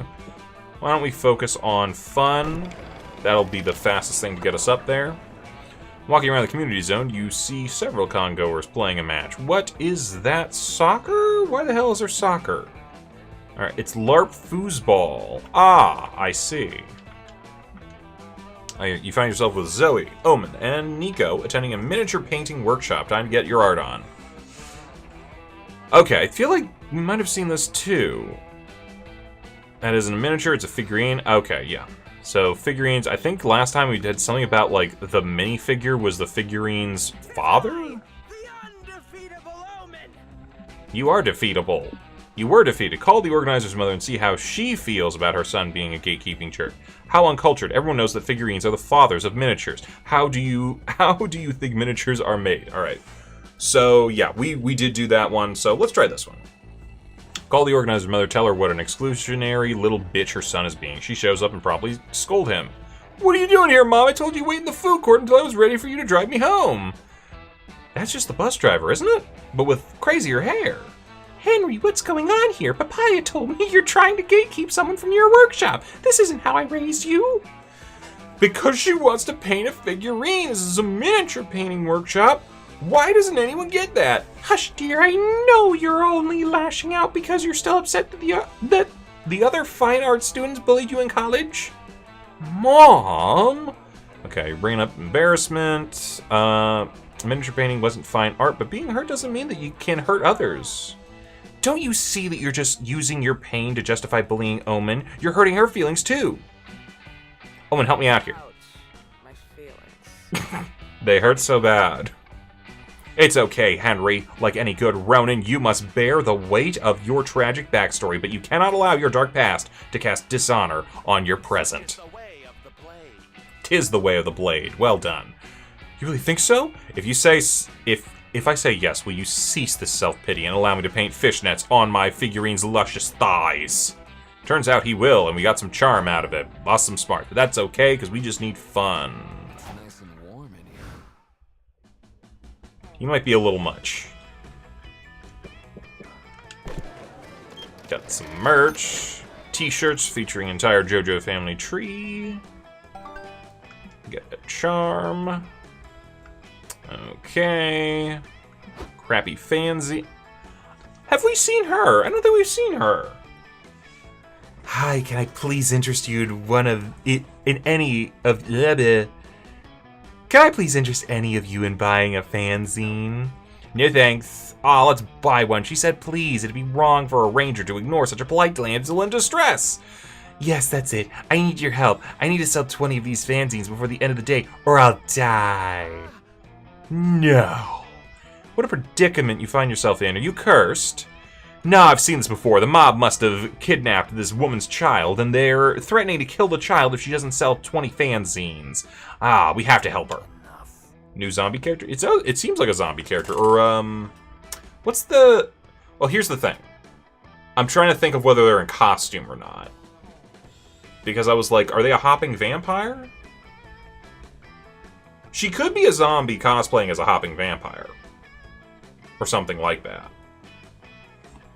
I'm not sure. What? No, she's obviously dying. She's never even mentioned the mob. Come on, Liam, we have to help her sell these zines. Think of the children.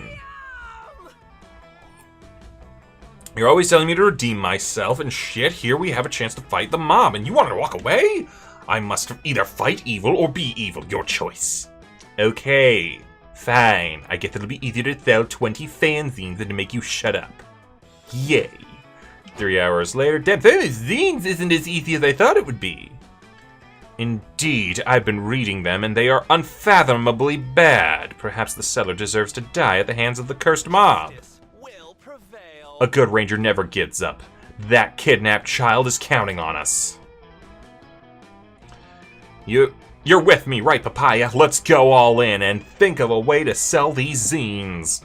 Post a receipt on a popular cooking blog on how to cook a delicious souffle with only eggs, butter, milk, flour, and 20 fanzines. Wear a fanzine as a hat and act so incredibly confident that everyone will want to buy one as a fashion statement. I'm trying to think what's fun. That could be fun. It could be creative, but I don't know. Put a zine on your head and wear it proudly around the con. People stare at you, but nobody asks to buy one. You start to deflate a bit. Are you uncool? Don't give up, Papaya.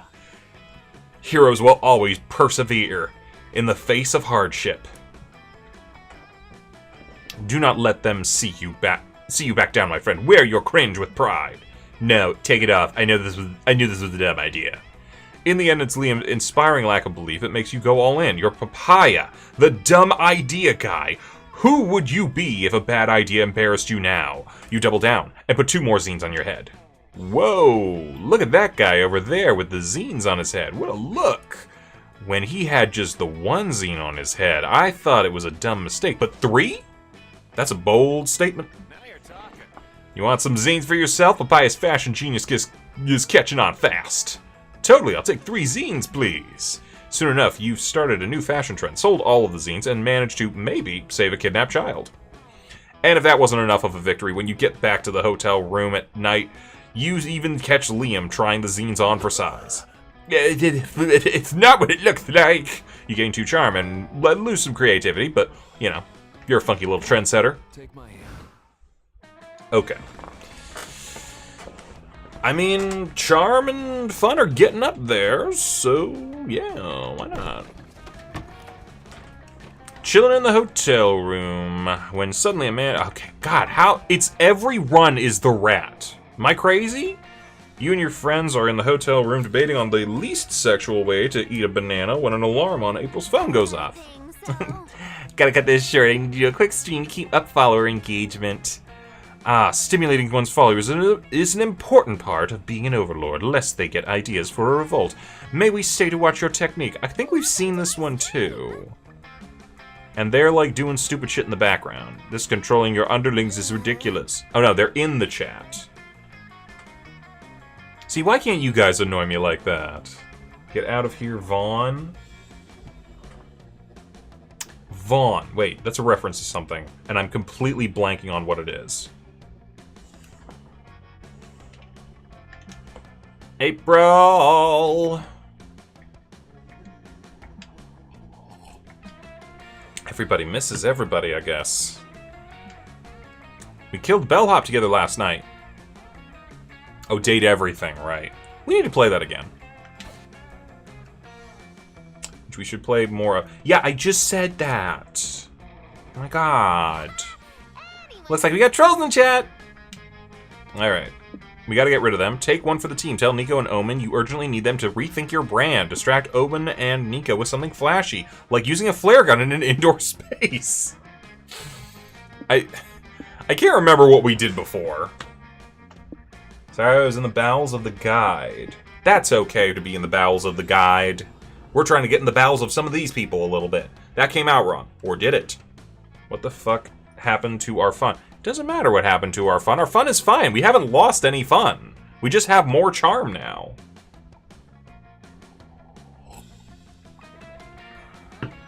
Our smarts is down, but who cares?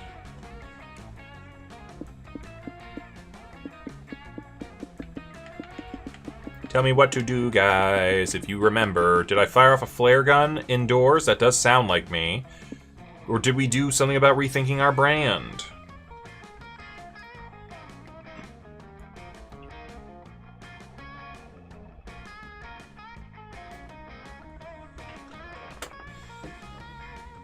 you saw it lower than something else. It doesn't matter if if we have things that are lower. We just need one thing to be super high.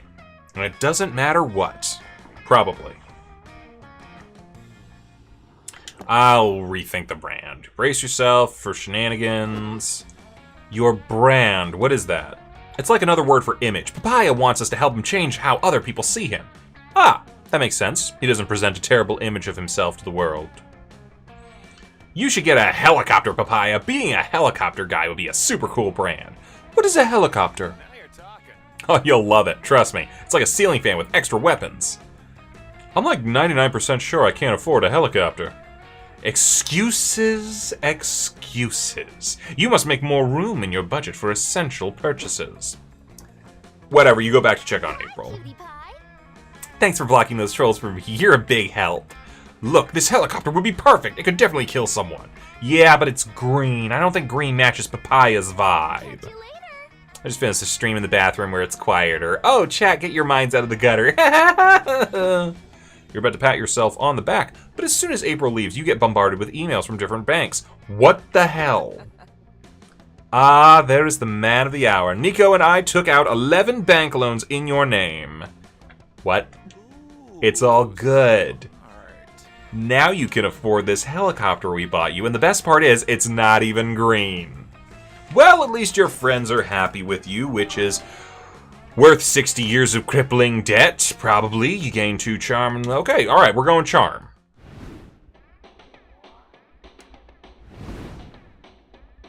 Do you think there's a hot cocoa stand? Maybe there's a hot cocoa stand. I'm sure Doug would love it. Shall we go to board game night? Board game night is apparently very spicy. You and Doug have a great game night. Friendly competition is nice. You play a few friendly rounds of competitive tarot. Doug gives you some interesting readings, including one that makes you hesitant to ever eat lettuce again. All of your readings for Doug involve him kissing someone who looks suspiciously similar to you. You don't win any games, but let's be real, that wasn't your goal anyway. Hopefully there's a second date in your future. Maybe Papaya is a marshmallow versus a donut. Maybe. Let's make a cozy nighttime read. What if he's like the personification of hot chocolate? Or like an ice cream person. I don't know. His name is Warm Walter. Does that help? Does that mean anything? Alright. Time to brainstorm. They're about to cancel your favorite TV show. The TV execs call you. You have the chance to save the show by brainstorming a new character for the next season. Think carefully. Who should this character be? Gary Gunhands. Okay, we're losing that charm. Your old friend group has grown apart. It's been 10 years since you last hung out, and now you have to think of a plan that will bring you all back together. Committing a crime that ties your fates together forever. Okay. He just looks toasty in his... Probably Coco, he just looks toasty in his hair. Okay. So we can keep going with the charm a little bit, and maybe boldness as a backup. Merch hall, fortune-telling machine, ask a wish, all sorts of things happen. Let's get some charm. Charm is almost there. You're still reeling from the horrors you saw in that homemade taxidermy booth, so you're a little slow on the uptake when your other friends stop dead. My gosh. Is that a pure lust poly resin 1 to 4 figurine of Lady Dimitrescu mint in the box? Were any of those words supposed to mean something to me? They only made 50 of these beauties. I've never even seen one in person. I think I'm gonna pass out.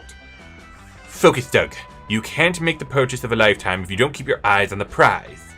Oh, there's no chance. There's no chance in heck I can afford that figurine. I need to take out like 2 loans on my moped. No. It's okay. It's enough just to stand here admiring it, pretending for a few sweet minutes that it's mine. Haha. I've purchased the big-breasted object of your desire. Grovel for my mercy. Oh, Omen, you shouldn't have. Thank you, thank you, thank you. Omen, it was incredibly nice of you to try to buy Doug that figurine. As your Redemption Arc program sponsor, I'm proud to take the credit for your growth. What are you two talking about? I bought this lecherous totem for me. I don't yet know how it works, but its mere aura caused your brains to become mush, and now that power belongs to me. Count your days, fuckers. I take no responsibility for this. Well, he said it. Omen may be an idiot, but they're a hot, rich idiot that you like, and they just bought something that another hot, broke idiot you like really wants. If you play your cards right, you're sure that you can work something out that makes everyone happy. Strike a deal with Omen. Doug gets the figurine, and she can have some other plaything in return, like your soul or whatever. Explain that the figurine is powerfully cursed. Whoever owns it risks developing an intense attachment to the fictional hottie it represents. Thoughts? This feels like the easiest way to get through the situation, perhaps, but is something bold, creative, charming?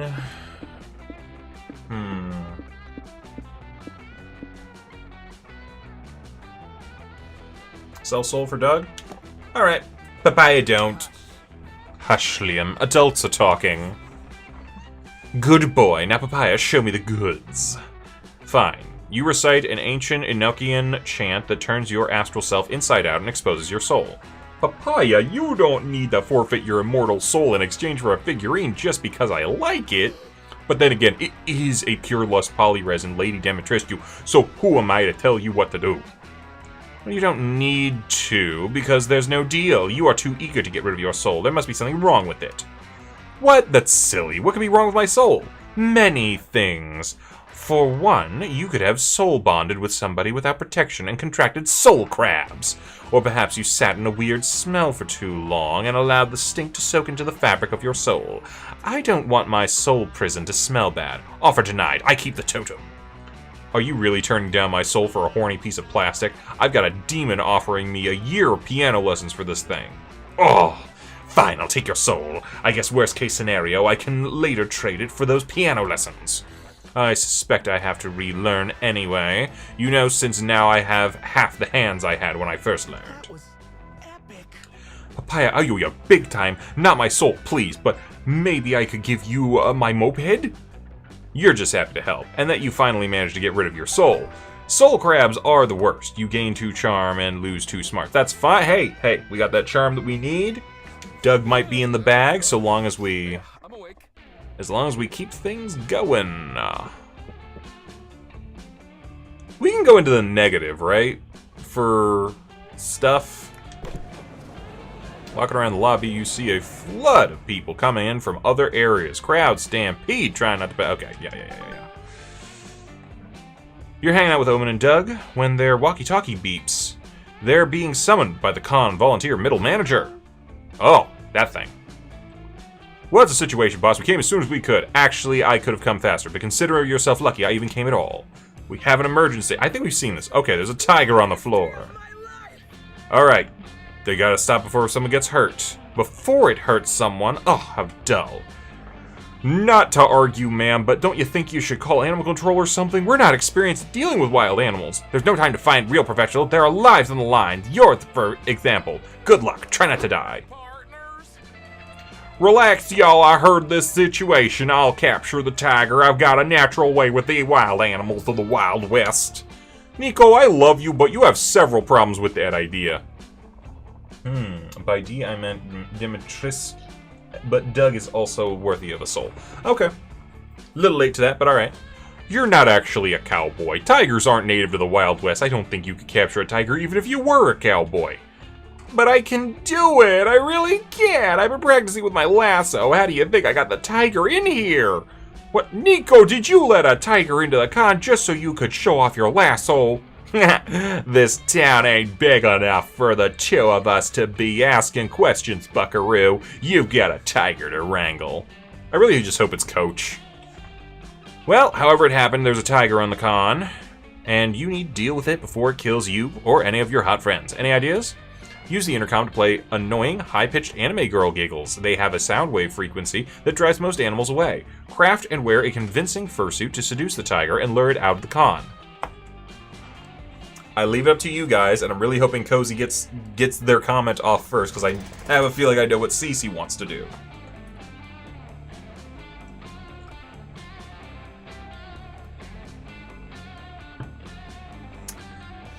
Damn it, you wanted to do it too. You throw together a tiger fursuit with voluptuous tits. Looks good, but it's missing something, like a backstory to help Papaya get into character.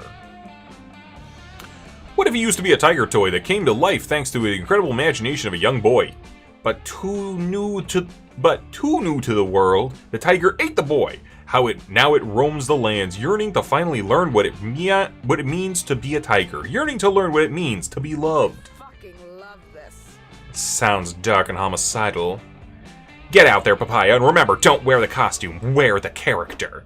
Next thing you know, you're thrust into the merch hall in a fursuit, staring down a pissed-off tiger. Stage fright turns your blood to ice and shuts down your brain. For the love of God, you can't remember what sound tigers are supposed to make. Fuck, this is the school musical all over again. But no, today will be the day you beat your paralyzing stage fright. Unfortunately, you get mixed up and start doing the tap dancing routine you never got to do back then. Oops. The tiger studies you. Maybe it's working. Maybe it was mesmerized by your tap dancing skills. Should we do something? It looks like the tiger is mauling Papaya. No, Doug, it worked. Can't you see it's mauling him with tender devotion? Violence is a tiger's love language. Gotcha. Gosh, I know so little about these things, but I guess it makes sense. Red is the color of passion, after all. And with all that blood, everything's covered in Papaya's red. Sticky love. Fascinating. Perhaps I am a romantic after all. The good news, after half an hour, the tiger got tired and your friends could capture it. And apparently the whole thing made everyone think you're a romantic at heart. The bad news is you got mauled by a fucking tiger. You gain 2 creativity for your cool fursuit, but you lose 2... Okay, we are brain dead. It's nice and warm in here. Fully brain dead. Let's see if we can make it worse. I mean, it is not the main stage. Never the main stage. We don't want that stuff canon. That we're brain dead? Yeah, of course it is. You're chilling in your hotel room, staring at the ceiling when you've already memorized the okay, yeah, we saw that. Later, you're having a lovely time playing cards with Omen and Doug in the hotel room. Man, I'm getting hungry. You guys want to order room service? Room what? Room service. You order off a menu and the food gets brought to your room. You can just request food into the ether and have it delivered to your room? I take everything back. This modern era fucks. Get me a bottle of wine, 2 helpings of caviar, and 4 steamed lobsters. Tell them to make the lobsters kill each other in claw-to-claw combat to ensure that I am only served their strongest specimens. You and Doug place the orders, and 30 minutes later, a bellhop arrives. I've got wine, caviar, and lobsters for the undefeatable Omen, and a Caesar salad for Danny. Well, I've heard worse. Thanks. Looks delicious. Doug, I know your name is not Danny, and you did not order a Caesar salad. It's fine. I'm not gonna make him go all the way back to the kitchen and get me something else. No. You must stand up for yourself. You cannot go through life being a meek, squishy goody-goody to be walked all over. But that's what slimes are best at. You're not leaving. I am. Well, I shan't allow it. I am going to bring the bellhop back. When we return, you had better be prepared to demand the correct order or unleash your wrath. Oh no, I'm so bad at confrontation. Can I just hide in the shower until the bellhop leaves? No way. But Doug looks like he might pass out, so you better give him some advice on confrontation before the bellhop gets back. Write a script for Doug to follow. Write some lines for the bellhop too, just to make absolutely sure this goes according to plan. Find compromise. Doug can keep being hyper polite, but he must end his statements with "or else" to assert some dominance. That's fun. I want to just do that. Hey, your spooky friend here said you had something to say to me? Yes, you got my order wrong, and I'd really appreciate it if you took the salad back and got me a Wagyu burger instead. Or else. Or else what? Nothing! I'm just not a big fan of salad, so I'd love it if you could get me a burger. Or else. Why do you keep saying or else? No reason! Because if you do not get his order right this time, we will slit your throat.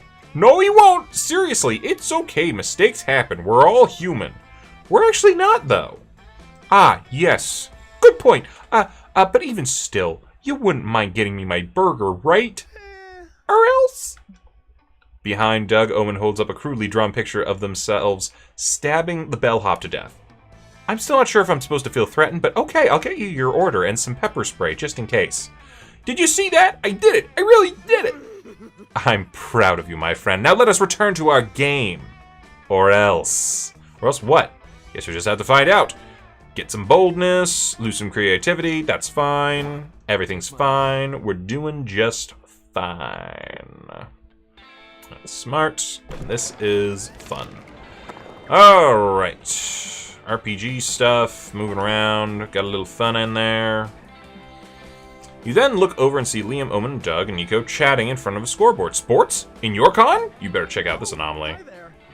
Hey, Papaya, do you want to play imaginary ball with us? You basically sit together and imagine you're playing a ball game. It's fun, probably. Ready to play? Let's have me against all of you. Ha! You made a critical strategic error, Vampire. 1 versus 4 is a completely unfair distribution. You're right, it is completely unfair. For you four. It is on. You and your friends sit down, close your eyes, start imagining as hard as you can. You imagine yourself on a bench. You don't want to be left out, but you don't want to play sports either, even if they're imaginary. Do any of you see the ball? Are we winning? No, just the inside of my eye sockets. Are we winning? Ha! I've just scored a point. What? How? Forfeit your point to me or forfeit your life. Okay, so he just keeps saying... So we're just playing the game.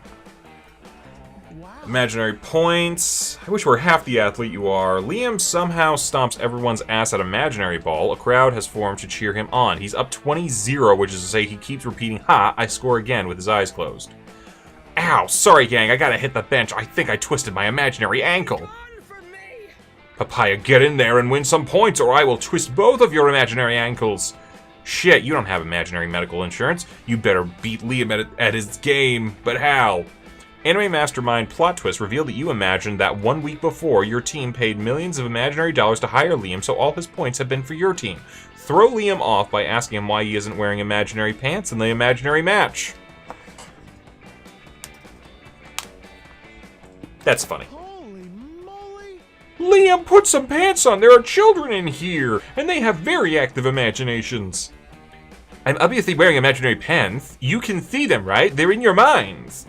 I beg to differ. In my mind, your imaginary undergarments are on full display, and you have clearly skipped imaginary leg day. For shame. Stop it! Yeah, Owen, stop it. You shouldn't shame Liam just because he doesn't hit the imaginary gym as often as we do. It doesn't make him any less imaginary valid. I'm sorry, Liam. As much as I want to, I can't picture you wearing pants anymore. Can you remind us what your pants look like? Liam spends the next 5 minutes describing every detail of his imaginary pants. Now's your chance. Look, everyone, Doug scored a point. I did? The ref says he did, so he did! And just before the match comes to an end, the final score is Team Liam 20 points, Team Omen and Henchman 1 point. That was clever. Ah, we may have been defeated, but thanks to you, my gelatinous friend, we escaped total crushing humiliation, which is better than nothing. Go, Doug! You did it! I'm good at sports. Yeah, you are! Well, your friends celebrate. While your friends celebrate, Liam puts his hand on your shoulder. You've earned my respect. You got me in the end, Papaya. I respect that. I rarely see a team score even 1 point against me. Even if I always play without pants on. Did he just wink at you, or did you imagine it? You're not imagining the 2 fun you got, at least, or the negative... We are negative smarts. Our brain just... Our brain does not brain. Time to embrace my artistic side. Artistic. Yes. Smart. No. Alright, open up. Alright, let's see what we got. Brain dead, brain dead, brain dead. Yeah, we are. Fair to say. For your service to the rat community, the Rat King is bestowing you 1 superpower. Choose wisely. Hyper visibility, because only lame people want to be invisible. You're here to be seen. My god, it's even worse. We're so stupid. You're at a very important job interview and you get the classic question, what's your defining weakness? Fart jokes make you laugh so hard that you become essentially an operative. Oh, we're the dumbest fucking person. To be fair, this does make us as dumb as an actual slime in D&D. Okay. Staying away from there. Let's get some more charm. Who needs smarts when you have That's fair. Himbos for life. You suddenly realize something about the merch hall and nerdy stuff. Ooh. You, Liam and Omen, and Doug. You, Liam, Omen, and Doug are wandering the merch hall looking for the stupidest t-shirts to gift your friends back home. When, hello, do you want to buy? Is he? Wait a minute. Omen's money and her leisurely root canal are put. Oh wait, this is just a second thing. Owen's money and her leisurely root canal are put at risk when a mugger jumps out and holds you all at gunpoint. Give me all your valuables or get ready to die. No, thank you. Can I stab this man, Liam? No, that will corrupt your redemption arc. Just give him your valuables. They're not worth risking your life. Oh, but I just bought this limited edition Goku Tamagotchi. I'd be willing to take 1 or 2 bullet wounds for it. Fuck that, I don't want your wallets or your jewelry or even your Tamagotchis. Well, thank goodness. I'll kill you if you can't offer me something truly valuable, like a fanzine about vacuum cleaners with superpowers. Oh, God. Wow, good thing I'm selling exactly that sort of zine just 2 feet away from you. What a relief! Let's buy a copy for the mugger. Actually, I'll only accept 1 copy from each person here who doesn't want to die. Guys, this is a scam. The robber and the zine seller are obviously in on this together. You idiot! Don't you see the criminal is demanding a very rare, specific valuable that we happen to have available in our vicinity? You are lucky I was here to notice our golden opportunity. Now let us seize it. You'd better think of a way to avoid being mugged that doesn't involve buying a shitty zine about vacuum cleaners. Ah, the mugger gave away the solution. He gave a solution away. Get hyped, because it's time to call Super Vacuum Cleaner. Come to think, you're not in the middle of your own redemption arc, which means you're good to stab the mugger yourself. Alright, do we want to call in a superhero or stab a dude in an alley? I'm down for whatever. Stabbing time it is. How come you didn't think of that before? You proceed to stab the robber. Hey, you can't stab my mugger! Do you know how hard it is to hire a fake mugger on Greg's list? Huh. So it's okay for Papaya to stab people because he isn't going through redemption. I think I get it. Stop. I mean, do you understand that that still does not make it okay to stab people? No, I don't. Well, it's not. For starters, stabbing people is against the law. Oh no, Papaya is gonna go to jail? Considering how many crimes I've seen Papaya get away with, I doubt it. Con-goers walk around the unconscious bleeding mugger, some stopping to take pictures. They probably think it's some sort of cosplay performance. You mean when I stab someone, I get imprisoned in an Iron Maiden for more than a century, but when Papaya does it, it's just a quirky little thing. Well, you gotta admit that when he stabs people, he just seems so silly and cute. Hey, Chibs, how's it going? Omen stares at you. You give your best, oopsie, I just stabbed someone face, the same one that's gotten you out of countless murder charges. I guess it is what one might call silly and cute. You'll have to teach me that face. Please don't. Alright, we get some boldness, we lose some fun. We're on a Doug run right now. We got Nico last time. And look how stupid we are. Why would you look at that?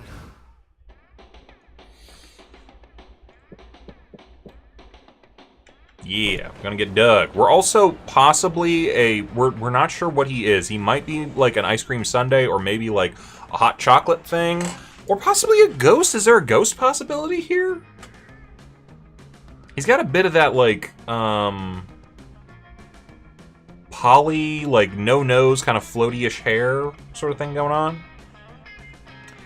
You're roaming around the lobby when a tiny little dude pulls your shirt and whispers, "Hey, you need water. It's important to stay hydrated." He offers you a bottle. You get nervous about this social interaction that you temporarily forget how to properly use a bottle. You water yourself like an awkward little like the awkward little flower you are. You thank the stranger who's left confused. Well, maybe it's not so bad. What if the water was laced? Good thing you didn't manage to drink it like a normal person. You gain 2 boldness for navigating a potentially dangerous situation. You guys ever just been, like, randomly offered water by someone? Feels weird. Later, you and your friends are doing the modern equivalent of socializing, sitting around silently scrolling on your phones, when a new phone gets shoved in your face. Yo, it's your boy Riz, live at SpookyCon, and I'm here with famous idol and my future ex-wife, April 1st. April, babe, want to give a shout out to my 3.6 million fans? Don't be shy. But no. I can't appear on unmoderated streams without my agency's approval. Don't worry, I got my boy Fat Nuts Nation moderating chat right now. He says he wants to see your honkers. Can you give us a honk honk? Come on. No, but random alcohol at a con is normal. Complaining. Mr. Riz, was it? Sorry, but you're kind of sitting on my chair and also my body. Dude, what? I thought you were just a really sticky beanbag chair. Anyway, I'm guessing you got that, what, 15 subscribers at best? What? No, I don't stream. I don't have any subscribers. Then make like a chair and shut the fuck up, alright? The hot people were talking. Someone give me a knife. Well, I think I speak for us all when I say this man's vibes are atrocious. Can I stab him? No, Omen, you cannot solve all your problems with stabbing. I beg to differ. Come on, let's stab him. Stabbing fun for all ages. Not true. Stabbing should only be performed with a responsible adult. Walter's bio says he's a big spoon for hire, so hot chocolate is a safe bet. Or is it also ice cream again? Is the sprinkles? I've never seen like hot chocolate with sprinkles on it. Look, he's a banshee, which is a type of ghost. Stabbing him won't even harm him. This is the great teachable moment for Omen, everyone. How can we solve this problem without stabbing? So stabbing him's officially off the table. Damn. Better think of some other way to get the streamer to go away. Walter's bio. Okay. Warm Walter. Who puts sprinkles on hot chocolate? I've never seen warm ice cream. Okay, yeah, I forgot about the warm part. Hold up. Hot fudge sundae. Think about that. Use the biggest streamer repellent. Liam reading freeform poetry. Borrow Omen's knife. Stab it with another knife. Omen's knife will die and become a ghost knife. Proceed to ghost stab the banshee. Okay. I'm loving the idiocy of the 4D chess. His head is toasted. That's where the warm hot fudge is. Maybe he's a s'more. Have we thought about s'mores? You don't eat s'mores with a spoon. I'm lost. They really just need like a thing. Great plan. You grab Omen's knife. Hey, that's my knife. I'd kill you if I had another knife. Good point. You need another knife to pull this off. Maybe you'll find one in April's purse. That girl has everything. Papaya, wait. You find 2 wallets, a lipstick palette, a bra, a finger. Is this a gun? And finally, a serrated knife. You stab Omen's knife with it. No! You stab the banshee with the spirit of Omen's knife. It kind of feels like stabbing cold butter with even colder butter. A stab wound? Rip me! But hey, these are the risks you take to live an unlife of hot takes and streaming fame. Smell you later. Good thinking, Papaya. That was so inventive that it almost makes up for the fact that you stabbed someone. Yeah, that was really nice of you. Thanks for getting rid of that guy for me. But if you ever meddle in my purse again, you'll find out that just how many weapons this thing can hold. Capiche? Are you okay, Omen? My poor knife. I think I understand now why stabbing people is bad. Sorry you had to find out this way. You all go outside to hold an impromptu funeral for Omen's knife. It's very emotional. You gain 2 boldness and lose some creativity. Alright, well we got a couple things over 22 at this point.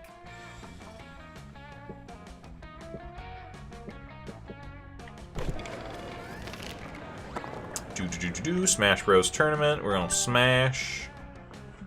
Doug invited you to a competitive tarot card trading event this afternoon. You brought Omen and April along in the hopes that you can provide some bartering muscle.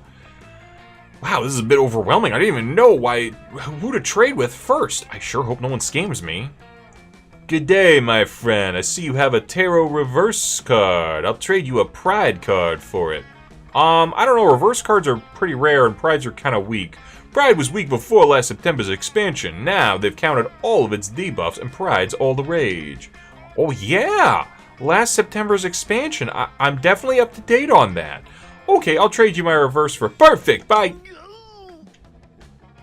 Am I misunderstanding this bizarre situation or did we just get scammed?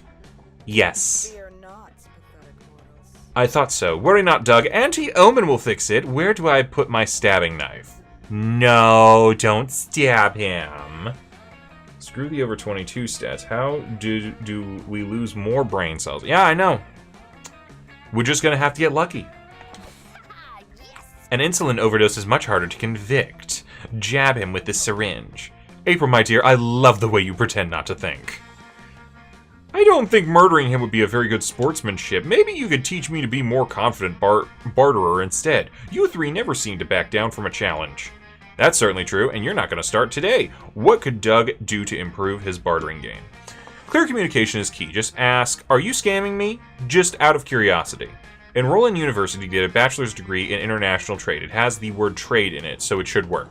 No, let's just... Honesty is best policy. Also, I don't want to gain any smarts.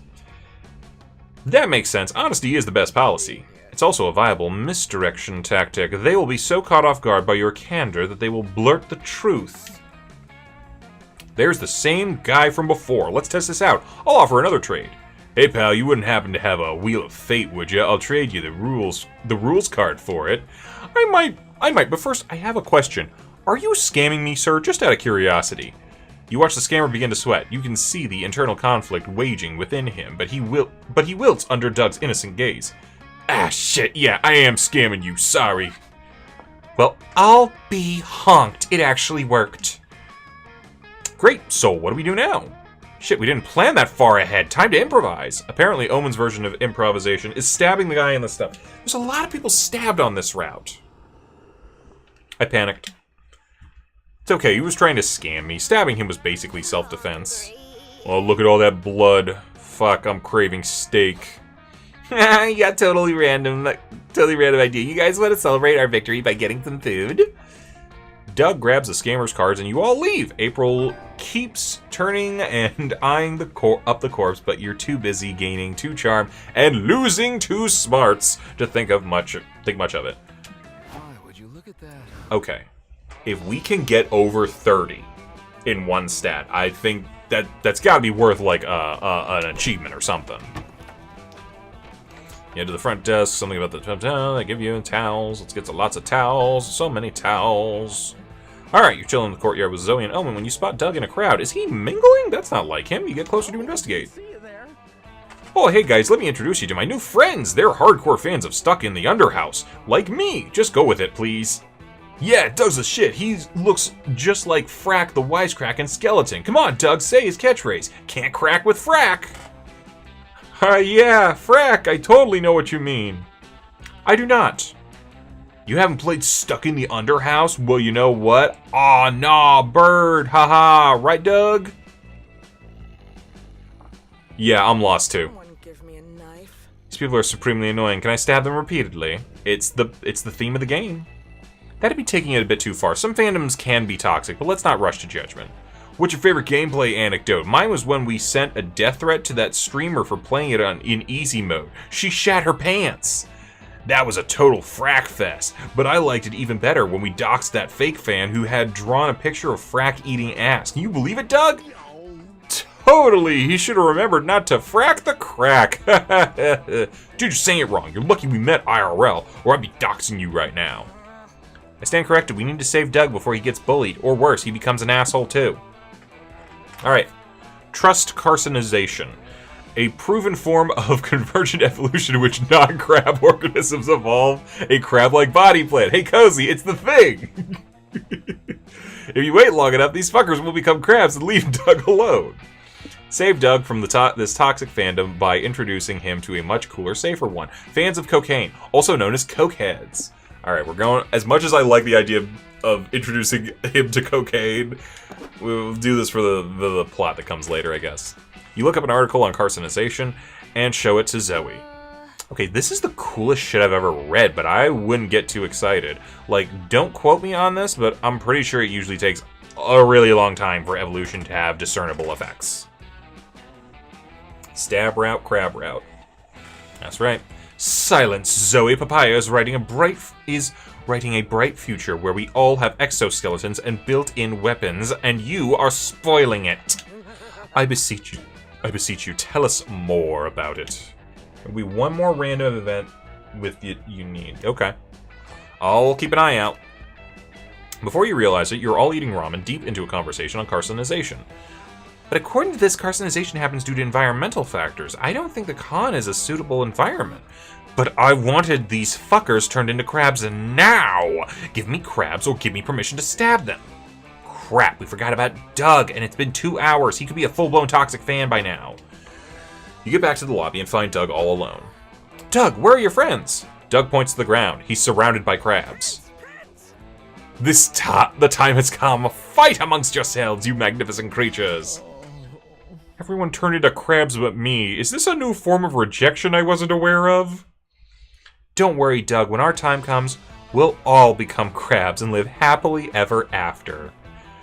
Hooray! Your science... Oh, shit, we got smarts out of it. I hate that. It's okay. It's fine. We're doing okay. I need to satisfy my sweet tooth. Should we talk about work, family, or how does he spend most of his time?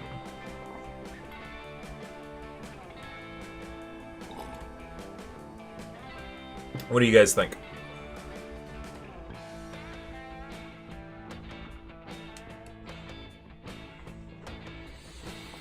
I doubt we'll get the other carcinization thing out of here, but, you know, you never know.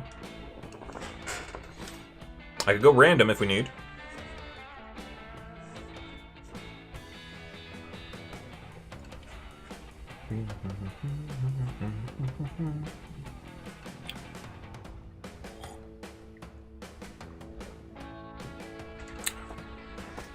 How do you spend your time?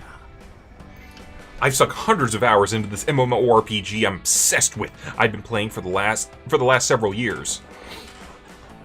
What's the best thing about it? Oh, you wanted family?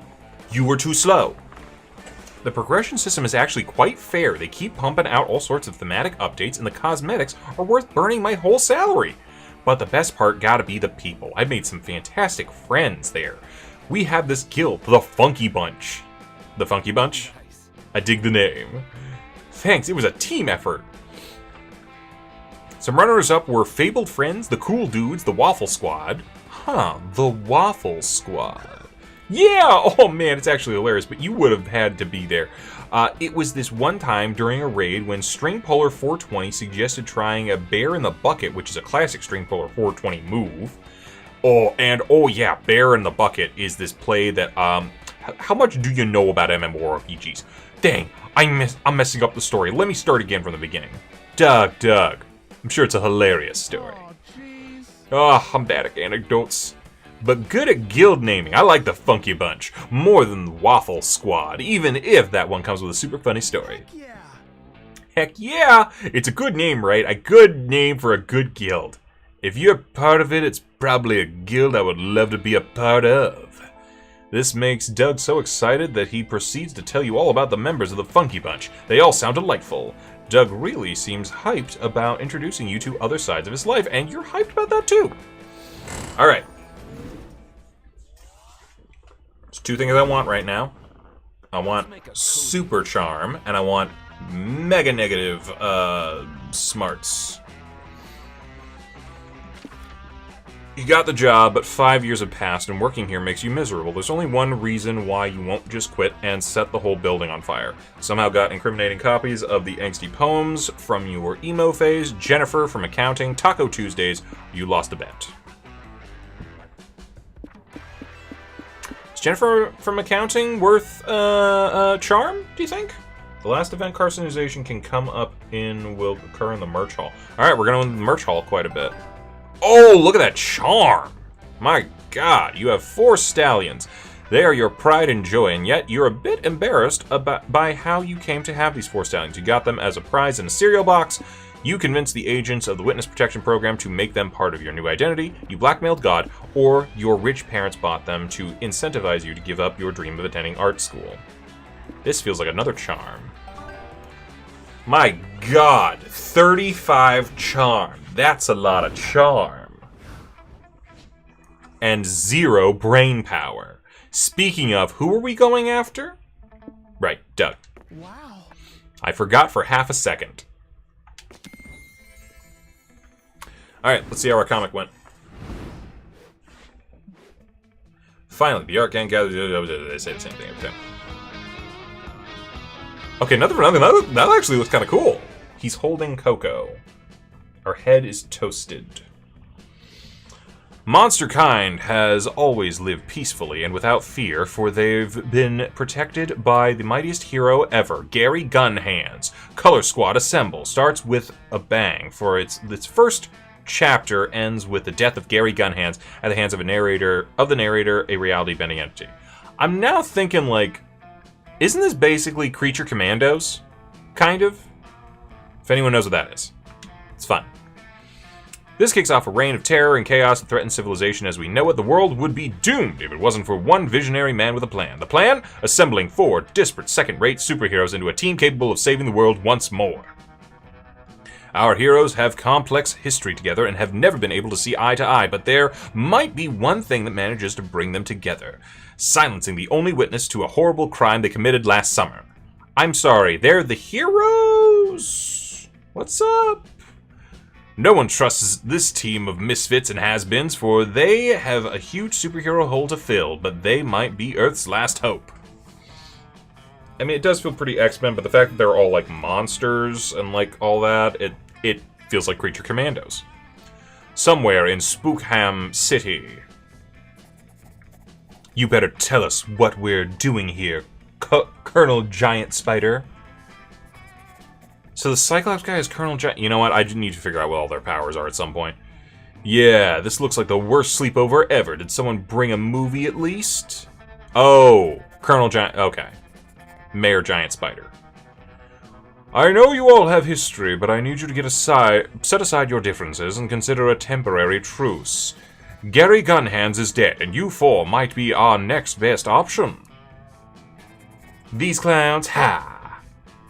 Yes, Wildfire, even though you have beef, you have to admit that the Victorious is a formidable ally to have on your side. I know you could use her hyper-visibility.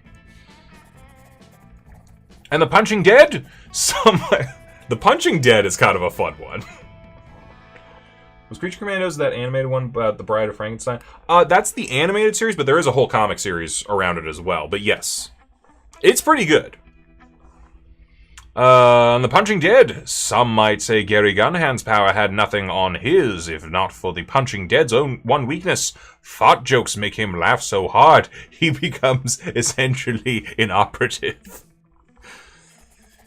Yeah, CGs, I don't go sharing...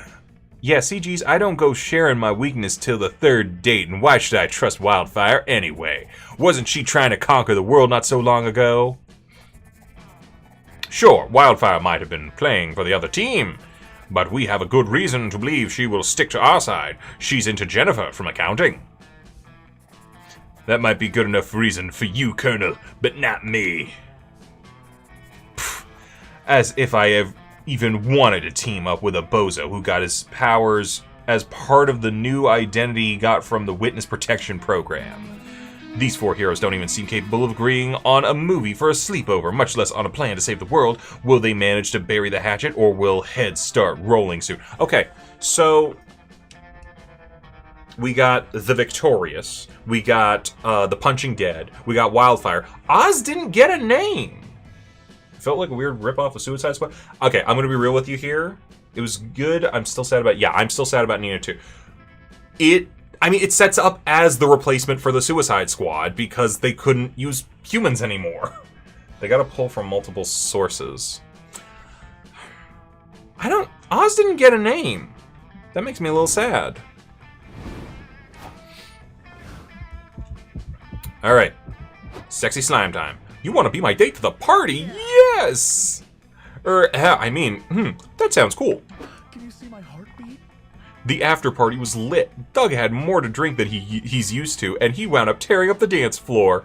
It turns out he's a solid dancer when he's not paralyzed by stage fright. And as it turns out, the same is true for him in the bedroom. Hubba hubba.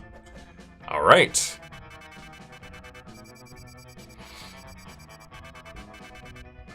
Alright. Filling things up a little bit. Suicide Squad wasn't all humans, though. It depends on how you want to define King Shark, I guess. Everyone else was basically human with superpowers. Though, if you argue that King Shark's physiology is, like, normal for him... I think the main thing was that at the beginning of Creature Commandos, they're like, we're not allowed to use any humans anymore. So King Shark could be on the Creature Commandos, I think. But, yeah, it's just they're not allowed any normal people. King Sharks? Did he survive the movie? Now I'm trying to remember. I could always rewatch it, I guess. You know what? We've seen this. Ooh! We unlock... You can now call Yang. Okay. I forgot Amanda... What's her name was it? Amanda Waller, the person who's always in charge of these? Yeah. You've unlocked a new outfit for Doug. You've unlocked 3 new comic genres. Okay, so we unlocked some stuff. Alright. I think we could probably do one more before we call it. She plays such a non-role. I mean, once you kind of establish her, what else does she do for a lot of those other than, like, just tell you what to do? So, I kind of get it. I mean, she would need her own storyline, and they don't often give her one. That one general was their main connection to the government. Yeah, but he works for Waller, so that's, I guess, how you get it. I think this is the one we haven't done yet. Retro. SpookyCon. For some reason, I'm not going to read it. Okay. Who shall we be today? We've already taken out 4 options, so 6. 1, 2, 3, 4. 5. Wait, did I do that? Oh, yeah. Mossman. Teal. Wow, Chibi, he sounds nothing like you. Okay, 3 things about us. We like DDR as exercise. We like enemies to lovers. And we like idol choreographies. Alright. Number 5. Number 4. And that guy. Edward 40 Hands. Alright, time to find some love. Ooh, we got more options here. Alright, of these 5, we're gonna take number 1, sci-fi. The fear of failure had stopped. They have not reading it. I can't wait to tell everyone about this. Oh my god, he sounds kind of mad scientist-y. Okay. Alright, real quick. Need you guys to decide who are we going after and what am I going to need to get. So we've already gotten Doug, Nico, and Zoe. So that leaves April, Omen, and Liam. So either April or Omen.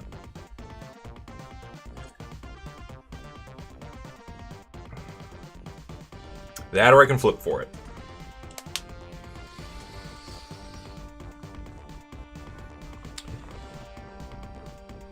It's kind of catchy. Alright, Chibi says Omen. What do we need for Omen? Oh, Cece said April. Cozy, we need a tiebreaker.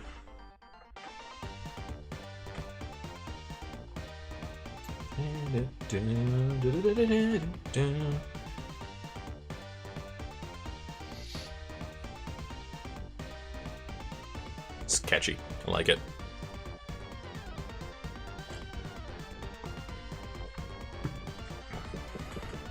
You know what? We should always start in the lobby. That way we could see what they're cosplaying. Oh! Aw, Envy should have been here. Omen, bold, 14 smarts, and under... Omen, bold, 14, smarts, under 12. Well, we're already almost there. You're strutting down the lobby, proud of your amazing cosplay. A kid approaches you. Can I have an autograph, please? Aw, you have a little fan. You hand him an autograph. The kid yells, "Who's Teal?" He leaves crying as he realizes his favorite character is not real. April, fun and creativity over 8. Okay, yes, but which one do you want? Oops, forgot to stay in character. You gained 2 boldness for being a ruthless person who just shattered someone's dreams. You're walking around the lobby with April, Zoe, and Liam when suddenly a dad approaches April, dragging his 12-year-old son behind him. Mickey, this is April 1st. She's a great pop star. Don't you want an autograph? Dad, stop it already. I'm never gonna follow anyone but Toshiko. Pretty for this. You're choosing that 2-bit AI Vocaloid bitch over me? You have no skin in this game? Fine. We're flipping a coin for April or Omen. DC and Chibi can fight to the death. I guess April, since she's here. Okay, fine. You gotta learn to stand your ground, Chibi. We had a whole thing with Doug about that. I forget if you were here or not. I mean, don't be silly. It's just that Toshiko Mifune isn't what we in the business call an actual person. Alright, so we need boldness and... we need fun and creativity over 8. Well, we're already there. You shut up! Toshiko's better than a person! Leave me alone! Wait, Mickey, don't go! Ah, this is not going well. I was hoping he'd get over Toshiko. Why are you dating her? Why are you dating her or something? How do you know? Holy shit, you are. Tell us everything. Yeah, how the hell? Okay, so the son is in love with a Vocaloid, but turns out the dad's actually dating the Vocaloid. How the hell are you dating a 3D animated doll? It doesn't make sense. Authentic. April, don't be backwards. Their romance is a beacon of hope for progress. Yes, AI-powered Vocaloids deserve no. I'm against that. Also, have you seen her boobs? Who wouldn't want to see them bounce IRL? Whatever, at least mine are real. Oh, trust me, hers feel very real. They jiggle just like in her live streams. What did you say, Dad? Are you talking about Toshiko's boobs? Mickey, how long have you been back? You can hear 1,000 cries galloping in Mickey's teenage brain. Quick, find a way to break this huge piece of news without added trauma. Your son needs to hear this news from his possible future stepmom's mouth. Bring the Vocaloid here to meet him, and also, but mostly him. And also us, but mostly him. Well, looks like the son's gonna have to find a new hobby, educate him on the endless fun of stamp collecting. Okay, that doesn't sound fun. That might be, I don't know. We just gotta keep our fun and creativity up. You're right, I'm gonna call her right away. Yes! This still doesn't make any sense. Toshiko's a 3D model. How is she supposed to show up? Sweet April, you underestimate the power of forbidden love and also state-of-the-art technology. Mickey's dad talks on the phone for a while, then returns with a smile on his face. Mickey, there's someone who would like to meet you. Mickey-chan, your dad has told me so much about you. Okay. Oh my god, it's Toshiko Mifune in the flesh. No. It's finally happened. The singularity is here. AI is gonna kill us all. April, calm down. Don't you see Toshiko just wants some love and affection? That's right, and I found it in your dad, Mickey. And maybe I could give you some affection too, as your new mom. Sure. Oh, this kid's mind is going places that it shouldn't. What a beautiful scene. Love conquers all. I welcome our new AI overlords. Indeed, you helped a Vocaloid find love. You helped Zoe meet that Vocaloid, and you helped April lose her mind. You gained 2 fun and okay. Alright, that's okay. We still got some creativity. Who next? Where to next? Well, you know what? I think every time we should go to the March Hall because of the possibility of the carcinization thing. You find a cool... Okay. That one's come up a lot. Then you, Zoe, Nico, and April rush to your next amazing shift at the pop-up maid cafe. Being a maid really feels... Hey, Teal, we need to talk to you in the kitchen. Sure, what's up? Remember girls' compliment sandwich. First of all, those stockings look so cute on you. Your calves were made to maid. But you don't seem to be getting this maid thing at all, and your customers keep leaving. Also, I saw you tying your own shoes the other day. Coming from you, I think that's quite impressive. I mean, we're not as dumb as we were last time. I'd say there's room for improvement in the compliment sandwich department, but good job. Not you, Teal. The whole point of this meeting is clearly stating that you are not doing a good job. Oh. Don't worry, you're not completely a lost cause. You just need to find your thing. Every maid brings her personal flair to the act. You gotta find your own brand. I have a bubbly demeanor that mixes well with my ability to bounce my boobs in a carefree manner while I move. I noticed. Would you teach me? I'd love to do some boob bouncing exercises with you, Nico. I bank on my weirdness by filling the void. I bank on my weirdness by filling the weirdo with off-putting charm spot. And I suppress all the horrible thoughts I have towards our customers under a tone so sweet you could almost feel the rainbow in my words. So what's your thing?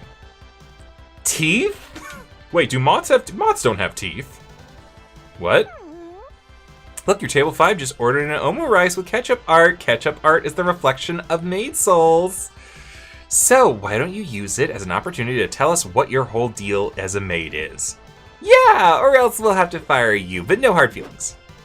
Okay, sure, no pressure at all. What ketchup art will you draw on this next customer's omu rice?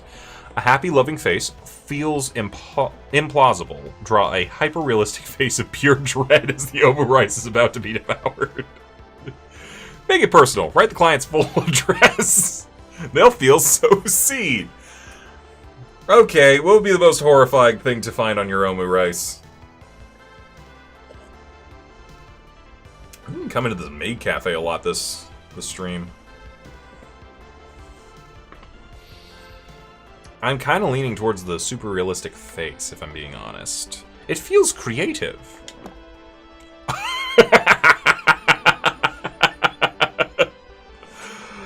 You pour your heart and soul into this masterpiece and probably serve it up to the customer. He stares in horror. What is this?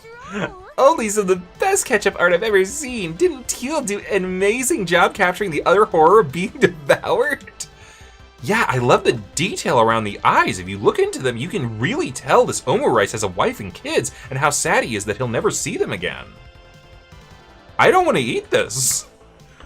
Teal made this omu rice with love, especially for you. Are you really going to reject his love like that? But it looks so real. I feel like I was committing murder. Vor murder. Ugh.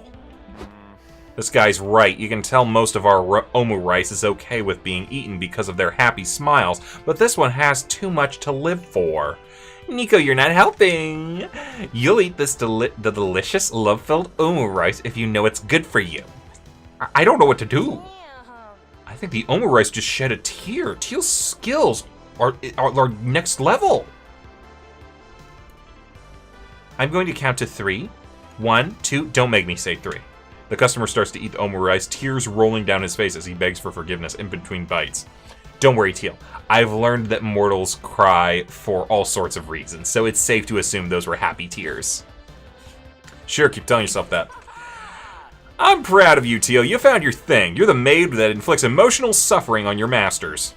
That's definitely something that comes naturally to you. You gain some creativity and lose some charm. That's okay. We just need fun and creativity. Oh, hey, we got a thing. Made to be a maid. You hope you enjoy your meal, Moi Moi Kyun. I guess we went to the maid cafe enough. Okay. Hotel for creativity. Ice cream cone at the food stand, eat it fast, brain freeze, something or other, you're frozen solid, and we gain some creativity out of it. You, Zoe, and April are ready to go out, so you walk into Doug's room. You find him reading a manual in front of the hologram of an anime waifu? I feel like every time we go on a new game, it goes on theme to something. Doug, I didn't know you were into sex toys.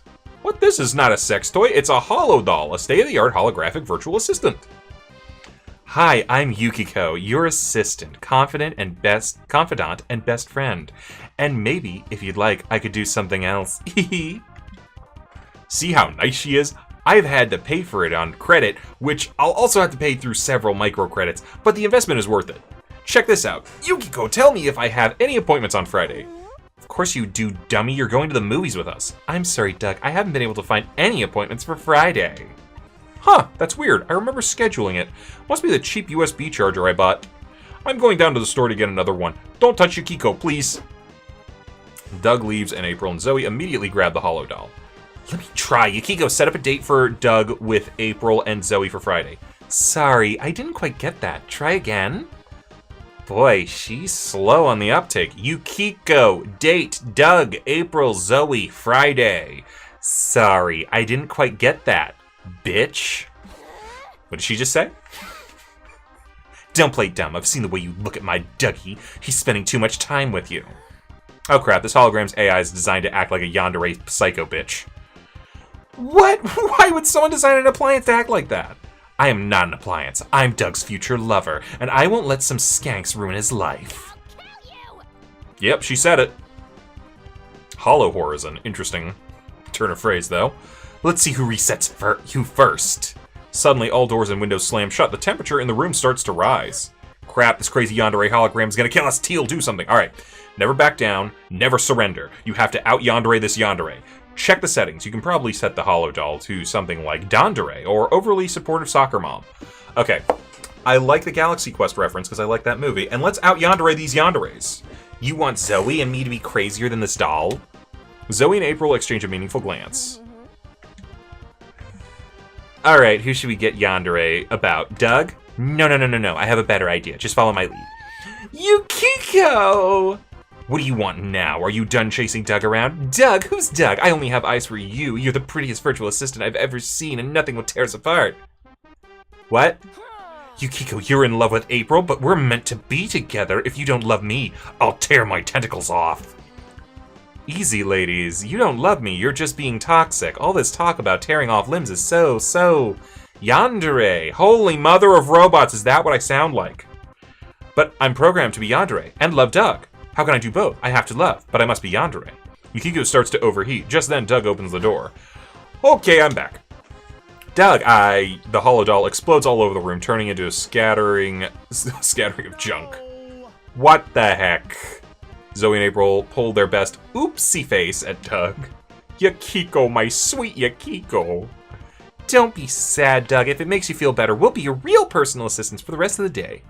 Okay. Alright, you save your friend from certain death, and you save Doug from a toxic relationship. You gain boldness and lose some smarts. Well, hey, it's okay to be dumb. We're going after April.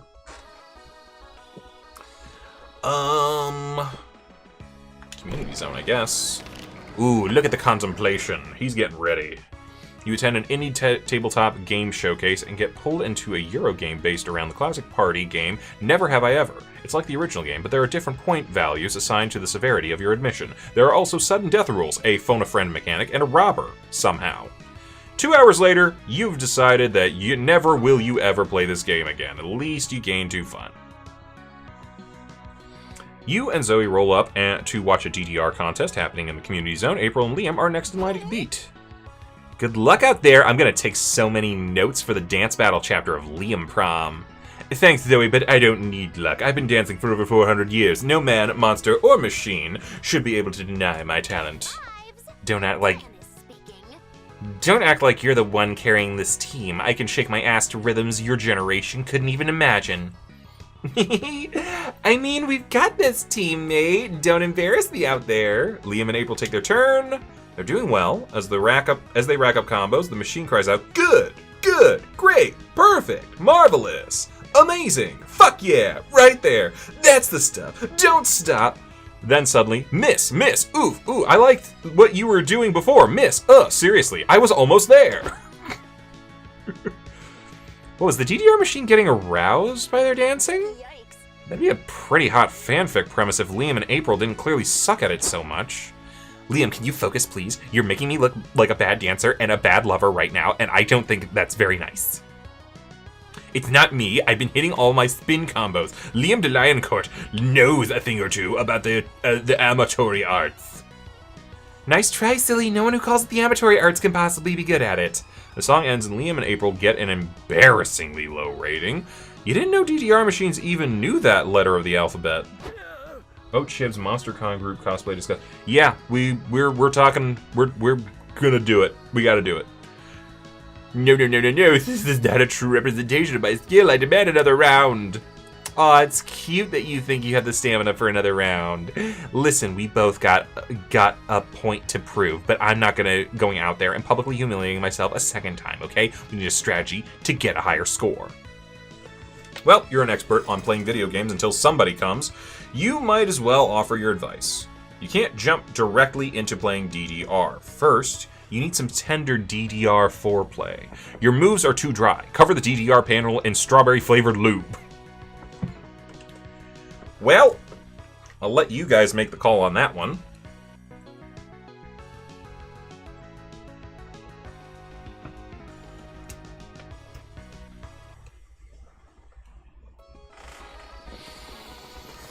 I'm more of a foreplay guy myself.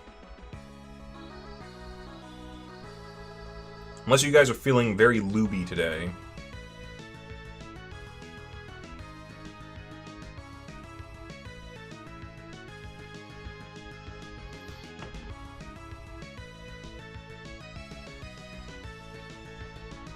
You can say they're both good options, but if you're not going to give me one...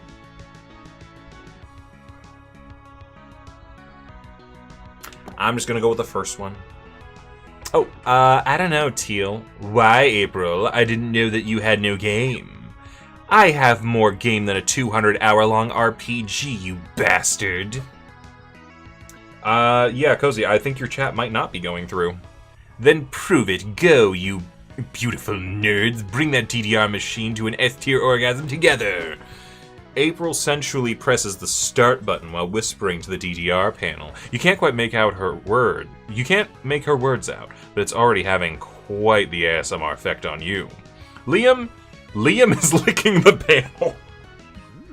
April, I think the DDR machine would like it if you stepped firmly on the right panel. Remember, consistent pressure is key. I don't need you to tell me that, silly goose. You just keep caressing that center panel and let me handle the footwork, okay? The screen suddenly lights up and says, ready, go! The machine's in the mood again. Put your belt back on, Liam. You guys got this. Liam and April dance like there's no tomorrow. After learning good communication in the foreplay phase, they're now completely in sync. Good, yes, great, oh yes, harder, right there, yes, step on me, daddy. The screen explodes with a bright new record animation, while a slot opens and showers you all with celebratory white confetti. Okay. This is a fanfic come true. Fuck yeah, the fans are gonna eat this next chapter up. What a sight. April, did we just have a threesome with a DDR machine? What happens at the con stays at the con. You gain 2 charm. Oh, wait, why do we... You gain 2 charm for reminding everyone of the importance of good foreplay, but lose 2 fun. So foreplay's not fun? That's not fun for you? Okay, whatever.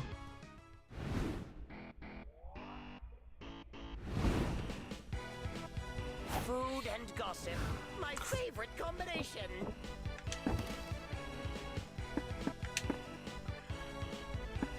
Why is board game night so spicy? Am I playing the wrong board games? You told me Hey, you know what? You can look back at the chat later. You did not tell me, Lube. You and April have a great game night. You decide to play charades. April wipes the floor with you. You could have foreseen this, since clowns and mimes are probably related to some degree. Still, it was fun watching her silently devour a whole rotisserie chicken. New kink unlocked.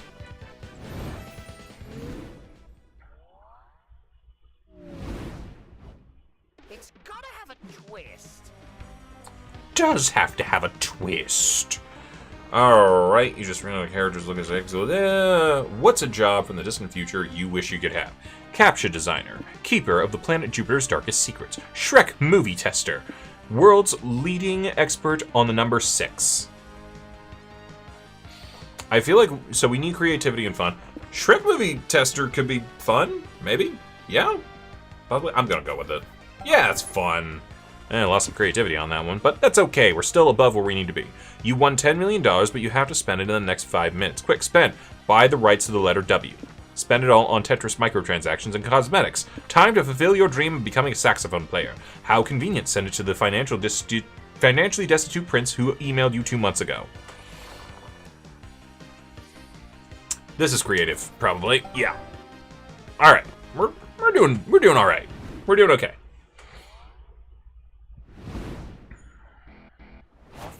Some juicy gossip. All right, we get a little bit of fun. Community zone, you see a bunch of top-headed gentlemen. Okay, they're LARPing Monopoly. Now it's time to enter the world of heroines with mini-skirts and transformation sequences. You're attending a discussion on Magical Girl anime. Oh, whoa, the Magical Girl Roundtable has begun. All of us love Magical Girls, right? Of course, it's a genre that both empowers women and gives us upskirt shots. Confirmed I am being censored unfairly by YouTube. I mean, yeah, I can understand that. Zoe Lucky. It makes my sense of feminism take a screenshot. True, and they're so relatable, they have mascots like me. Yeah, we've noticed. Liam Senpai, what about you?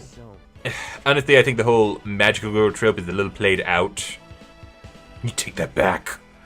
I will not. There are basically only two types of magical girl anime. Ones that copy the Sailor Moon formula, and the ones that try too hard to be edgy. Thoughts? We had a magical girl tournament a while ago. It's kind of gone that way a little bit in recent memory.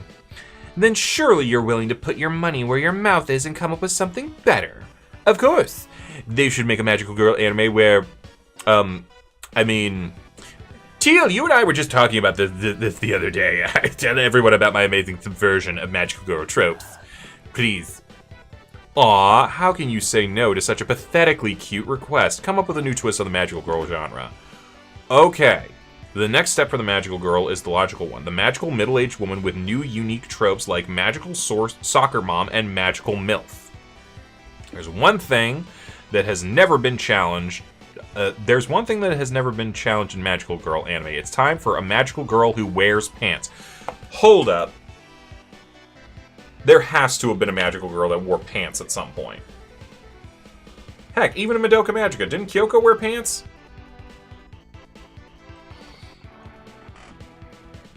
I don't know, what are you guys thinking? Soccer moms or pantsuits?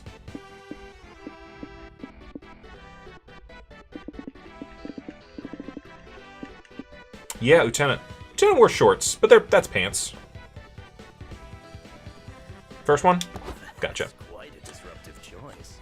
Yes, exactly. It's a reflection on how the passage of time is inescapable, even for magical girls.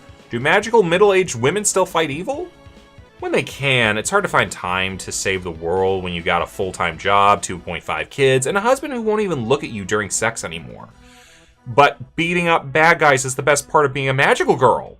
Nonsense. There's plenty of fun things about being a magical middle-aged woman. 40 is the new 14. Ew? Indeed, magical middle-aged women can enjoy getting day drunk on wine or having an affair with their children's soccer coach. His name is Adam, and his hair is graying, but in a very sexy way. And don't worry, they'll get to fight the incredibly annoying mom who derails every PTA meeting. Is that really as fun as fighting an evil monster and saving the world? There's only one way to know, Nico, by testing it out. You all spend the rest of the day drinking wine, checking out older men, and crashing a PTA meeting. You even make some uppity bitch named Sharon cry. Madoka's mom went. Oh my god, Madoka's mom went. You all were right. Being a middle-aged woman is fun. You gain 2 smarts and we lose creativity. Well, that sucks. Look at the lights. Okay, he's got some fun, what do you call it? Little phrases and stuff. You're outside the con when you see a bunch of sleepy-looking people sitting down. Hey, welcome to the Smokers Lounge. One of them says, "There's no Smokers Lounge, so we decided to make one out here. Want a puff? You've seen too many PSAs to say yes to drugs, but you strike up a conversation with them while they get high off their asses. They have interesting opinions on snacks, ASMR videos, and 2001: A Space Odyssey. Listening to them and inhaling their weed fumes gives you 2 creativity." Alright, we're chilling at the hotel bar with Zoe and April when Doug runs up. Hey, yeah, hey. You'll never guess what I found in the bathroom. Do we want to know? Wasn't anything gross. Well, I did find gross stuff, but that's not important. What matters is I found a secret room with a vintage pinball machine. And it was a weird one. Like, its theme was sexy vegetables, I think. I'm 95% sure I saw an onion with cleavage on it. I want to see a big titty onion. Can you show us? Is this like Sexy VeggieTales or something? Sure, follow me. And so... Oh, hey, it's like we're back in school again. And so you all follow Doug into a public bathroom to maybe find a sexy pinball machine. Okay, so it's just past this door, down this hall, take a right, or maybe it was a left. Doug, are you sure you just didn't imagine it? Maybe it was a mirage situation or something. No, that manly corncob with a big bulge I saw, I'm pretty sure my imagination couldn't produce an image like that by itself. April, I love you, but don't you dare stop us from finding a potential new fixation. Whoa! You keep going. Soon you don't even hear the sounds of the bar anymore. You're surrounded by windowless hallways, stale air, eerie silence. Don't worry, I've got this. We're not lost, we're just taking the scenic route. Yes, the oppressive, windowless scenic route. We have to go back. I don't want to die in a liminal space. Yeah, I get you. On one hand, I'm pretty sure this is the back rooms, but on the other hand, sexy vegetable pinball machine, you know? You're pretty sure people die in the back rooms, so you better forget that pinball machine and find a way to escape. Ask for directions. Why not ask that tall guy there? You know he's nice because he's smiling. Too much. Just pee in a corner. Security will escort you out.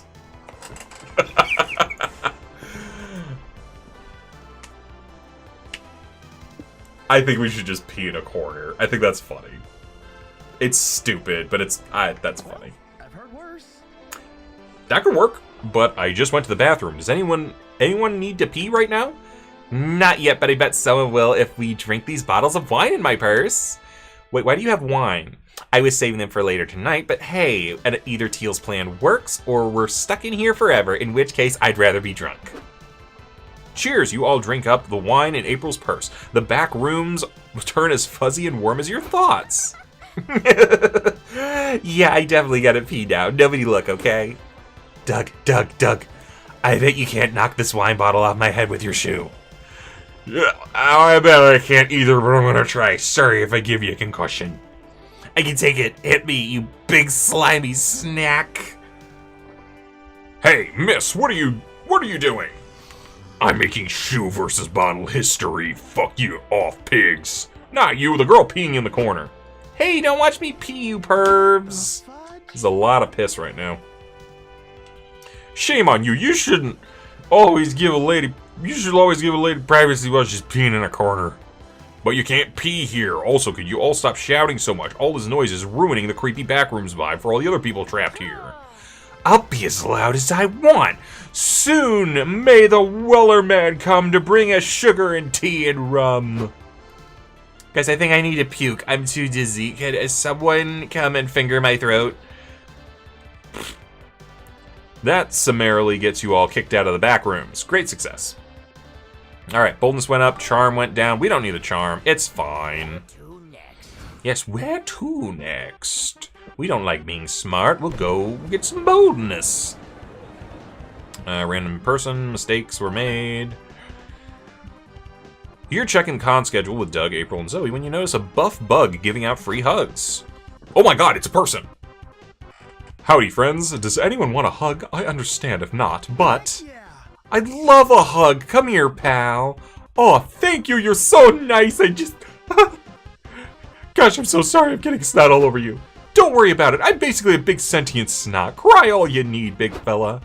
Oh, thank you. I'm just so happy. You're the first person to want a hug from me all day.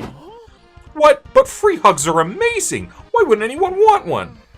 Well, unfortunately, there's a ring of nefarious hug dealers out there who are just trying to get people addicted to hugs.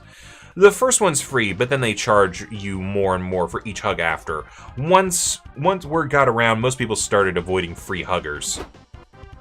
Yeah, it sucks. Hugging strangers was so wholesome until those darn hug dealers ruined it. We can't let that slide. I swear, my friends and I won't stop until we've rehabilitated your image and made hugging great again. Oh, do we have to? I was looking forward to seeing that panel. Yes, right now, all of us, free hugs are now my passion. You're all so nice, but how can we make the world see that free hugs are safe and in moderation?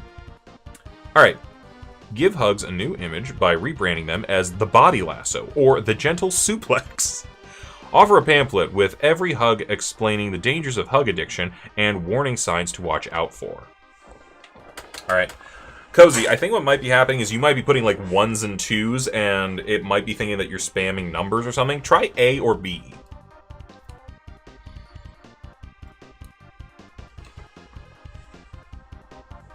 You just gotta like switch it up maybe every now and then, and it'll confuse it.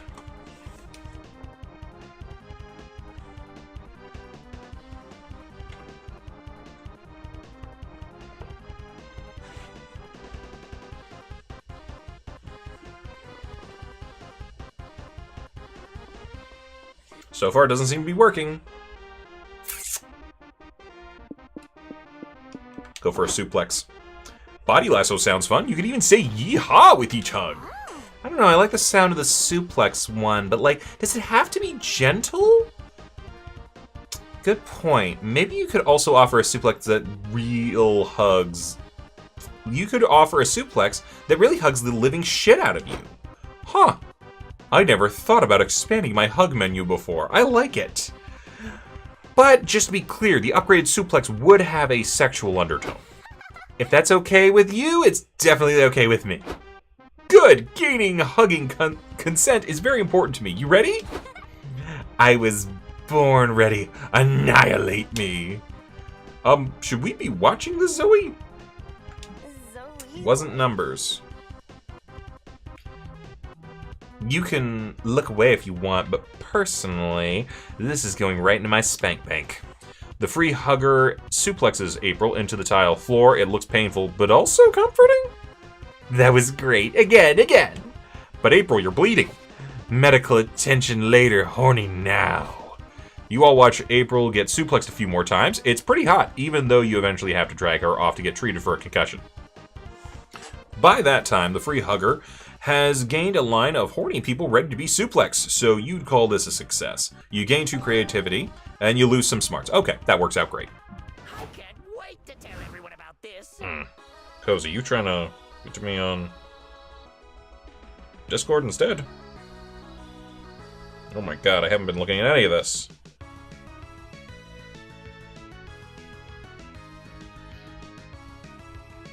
Okay. Oh, gotta hit up the merch hall, see if we can get the carcinization thing. Walking around the merch hall, you notice a stand full of retro toys. Hey, some of these remind you of your childhood. Actually, you remember all of them. They robbed your parents' house. Okay. You're roaming the booth with Zoe, April, and Doug when you spot a booth selling cute plushies and other merchandise. Super kawaii, the signs around it say, cuteness levels over 9,000. Prepare to bust an ooh. You're not typing anything? Okay. My curiosity's piqued. I gotta see how kawaii this shit is. Come on! You all pass from the signs of the faint-hearted, not for the faint-hearted senpai. Abandon all hope, ye sussy bakas who enter here. This seems sketchy. Are you sure this is safe? Of course it's safe. It's just a plushie store. Kind of weird marketing tactic, though. Or it's genius marketing tactic that makes you want to check it out that much more. Fine. Maybe YouTube just doesn't like the word loop. You know, there's a very high possibility of that. Finally, you enter the inner shop. Huh, after all that build-up, this is kind of underwhelming. Yeah, these plushies are cute, but not shit a rainbow and pass out cute. You haven't seen anything yet, says the vendor smugly. Do you think you can handle my most kawaii product? Only one way to find out, lay it on us. The vendor pulls out a black box, unlatches the padlock, and shows you the most kawaii shit you've ever seen. She's out. Fuck, we fucked up. No. It's too kawaii! They all collapse, vomiting rainbows and glitter. These levels of kawaii are too dangerous to be viewed with the naked eye. Do something before your friends fall into the cutest comas ever. Kawaii overdose is no different from snake venom. You think, time to use your survival skills. Suck the kawaii out of your friends' bodies. Read the product's label. It was probably made by people under very non-kawaii working conditions. I mean, this has gotten very sexual already. We might as well suck them off. Good idea, but honestly, you'd call any idea that involves sucking on your friends good. Whoa, hold the phone. Is someone sucking on my ankle? Looks like Teal is. What are you doing down there, you silly goose? Wait, let me guess. I think I've got a good understanding of Teal's quirks by now. I think he's doing leech roleplay. It must be the hot new craze. I don't want to be smart. Yeah, Kozu, we're not smart in this game. At all. But we don't need to be. And I think he's trying to suck the excess kawaii out of my system. You know, like poison? A choice? That sounds a little... Let's go with not smart. Well, he managed to distract us from the kawaii overdose, so I guess it was kind of effective. Nice. Doing stuff that kind of works is my specialty. Hey, don't stop now. It's my turn to get my ankles sucked.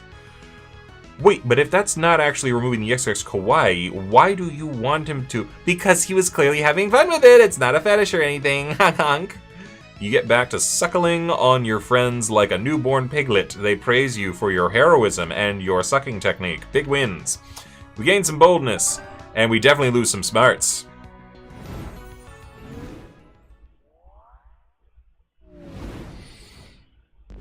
Alright.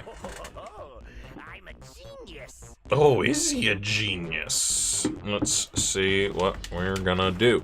What is the one feature you always look for when you buy a robot from a robot store? A metal cock that also serves as a deadly projectile, the refined sense of humor so typical of robots, a vast knowledge of flower symbology, or free internet access. All right, what's creative and or fun? That, why not? Oh, it's both. Never mind. What's a killer name for a cat? Saturn. Oh, well, let's at least read the others. Doug Glass, Fearsome King of the Moon, Big Mustard, or Sun's Secret, Sweet Caramel Core. So I have to choose Saturn, don't I, guys? Yep. Damn it, that's smart! You ruined this. You ruined this by naming your cats after the planets. You know that? Look at the lights. Alright. We're gonna hit up that March Hall. Just in case we get the carcinization thing. Gotcha shop.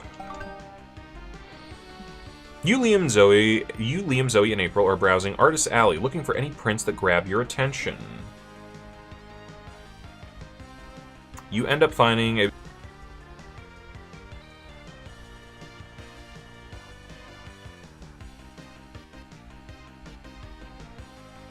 Okay, am I back? Looks like it's working.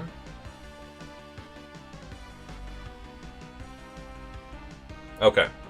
Yeah, so as I was saying, your cat is wonderful, but God, they're dumb. I think I said your cat is dumb, and it was like, okay, kicked off the internet. You end up finding a booth that doesn't so much grab your attention as step on it. Feet of all shapes, sizes, and colors are painted on. Okay, that's a choice for a character. Welcome, friends. Browse as much as you'd like. I'm running a sale. Socks on stretches for half off. Whoa, dude, will you commit to an aesthetic? You commit. I respect that. But why feet? I merely find them fascinating. Physically, emotionally, spiritually, obsessively. That's all. Perhaps one of you'd like to commission me to draw your own lovely feet. I'm always interested in finding new models. The closest you'll ever get to my feet is getting one buried in your ass. Take a hike, fucko. Because I'm guessing you like hikes, lots of walking and feet involved. That's all I was trying to say. You're certainly a master of drawing feet, my friend. I'm impressed. Feet are infamously difficult to draw. God, they really are. Everyone complains about hands, but you know what they say. Feet are just the hands of the legs. Do you have any tips for a humble yaoi artist looking to improve at drawing feet? I don't employ any specific technique when I draw feet, honestly. It's more like a kismet or a mitzvah. It's the siren song of the foot, with its myriad bones and loving soul guiding my pencil where it must go. Well, the foot siren definitely isn't singing to me. Does anyone else have any advice on how to draw feet? I'll take anything. You may not have a device, but you do have random bullshit you can pass off as advice. Draw a pair of shoes, then erase them from your drawing. Voila! Now the feet are showing. Switch lives with someone for you know... Switch lives with someone for you know what they say. You gotta walk a mile in someone else's shoes if you want to know their feet. Like, really well. Ballistics are the fingerprints of the gun? Where are we getting that from now?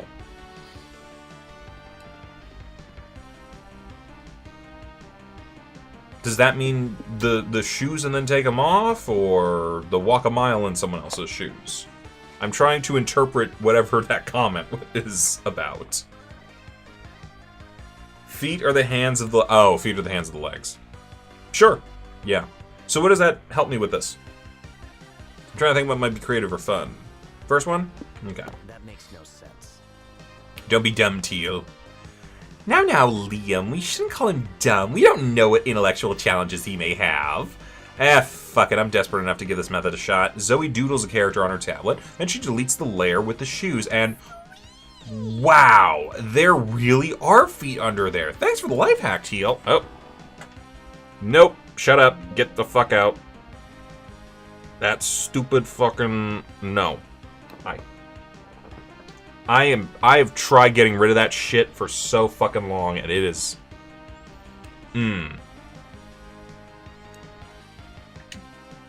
What? But that makes no sense. There can't be feet there. There can't be. Liam draws a naked man wearing shoes on his sketchbook. You can tell he's stressed because he barely spends any time shading the scrotum. When he erases the shoes... Oh, look at that! His feet now for some reason. For no reason, in fact. How silly. Reality is broken, chaos reigns. I keep screaming, but God won't answer. Look on the bright side. God may be dead, but I can draw feet now. It all worked out. You win some, you lose some. I like how you get some creativity and lose some charm. Life is all about balance. To find some juicy gossip. All right, let's go get some fun. All right, community zone and 64, getting that fun up. You, Zoe, Nico, and April sign up for the dating sim tournament because you're in the mood for a little competition, but you're still your usual horny selves. Welcome to the official Breakfast Academy tournament. Get ready for a fierce competition full of love, thirst, and cereal. You guys are in trouble. I'm ready to beat and or eat everyone's ass. You will never defeat me. I will stop at nothing to prove I'm the best at having breakfast. Is that what the game is about? Am I the only one who's played it? I played a little, enough to fuck all the romanceable characters and get the cereal forker secret ending.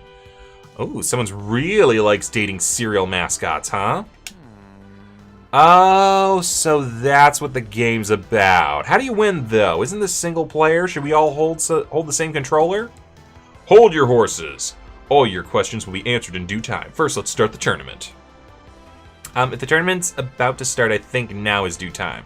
Alright, you got me. I came up with the idea for a dating sim tournament and got carried away. I thought maybe if I set it up, it would make sense on its own, but it doesn't. This tournament is doomed. Do not despair, my friend. We'll save the day. There's always hope at the bottom of the cereal bowl. That's the attitude, Nico. Is there also a solution down there? Maybe. I thought I'd find one thanks to the power of pep talk, but no, so sorry. Everyone seems bent on writing checks they can't cash. It's up to you to come up with a way for the dating sim tournament to work. Contestants take turns to read the text aloud. Whoever can make every line sound horny. Okay, that sounds like half of our Let's Plays whenever we were like doing stuff together a little more often.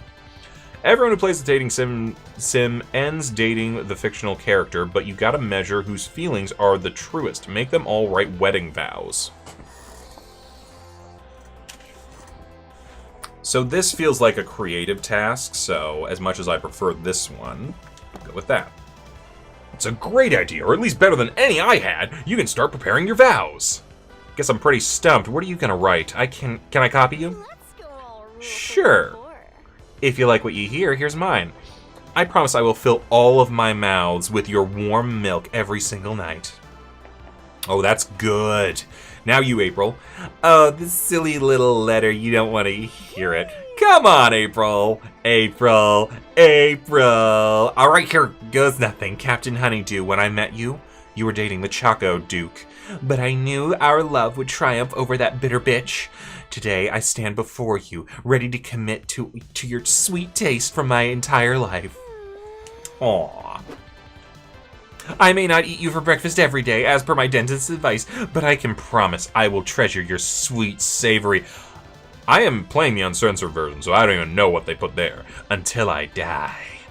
On weekends and special nights, I will put your delicate, dripping in my mouth and in my And when I'm feeling frisky, I'll your and them all over my The horny clown wins the tournament. Oh my gosh, this is such an honor. I'm really just a casual gamer. And Captain Honeydew's wife, so back off.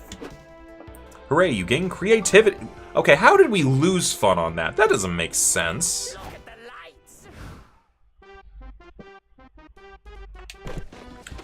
You're in the hotel room sewing your cosplay costume when you mistakenly sew it to the bed's blanket. Okay, we've seen that. You, April, and Zoe stop by the hotel to freshen up, and you're surprised to see Doug chatting with someone inside. Meet my new friend Pom Pom! Oh god, this was that thing. Golly. I don't know. Uh-huh.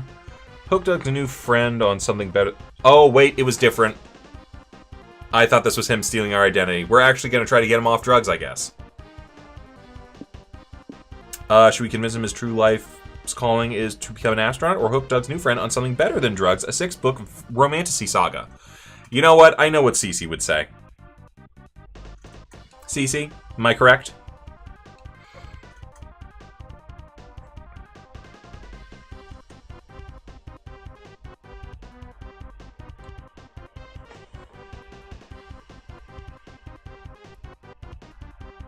Cozy say astronaut. Well, too bad, Cece. Your wife just turned the possibility into an astronaut. Oh yeah, I can totally see it. Yeah, you're clearly someone who likes to be higher than outer space, so becoming an astronaut would be a great fit for you, probably. And you've already got lots of experience wearing a big sweaty suit. Yeah, I guess a career in astronauting could be my calling. It'd make all the other flat Marsers super jealous. Flat Marsers? Do you mean flat Earthers? Nah, dude, Earth is round and everyone who thinks otherwise is an idiot. But Mars? That bitch is flat for sure. And once I become an astronaut, I'm blowing the whole conspiracy wide open. That doesn't really add up. You know, we have satellite images of Mars proving that it's round, right? This dumbass believes in satellites. Well, you should definitely go sign up for astronaut school, like, right now. You're right, it's time to stop sitting on my ass and doing ketamine. I've got dreams to achieve. Pom Pom is a player character somehow. Is he? Okay, I mean, I'll take your word for it, man. Right after a quick bump of ketamine. You managed to convince Pom Pom to at least do his ketamine outside so he can look at the stars while he does it. He doesn't seem to notice that it's daytime and there are no stars out right now. Truly a great astronaut in the making. All right, we get some charm. Charm! The others will never believe this.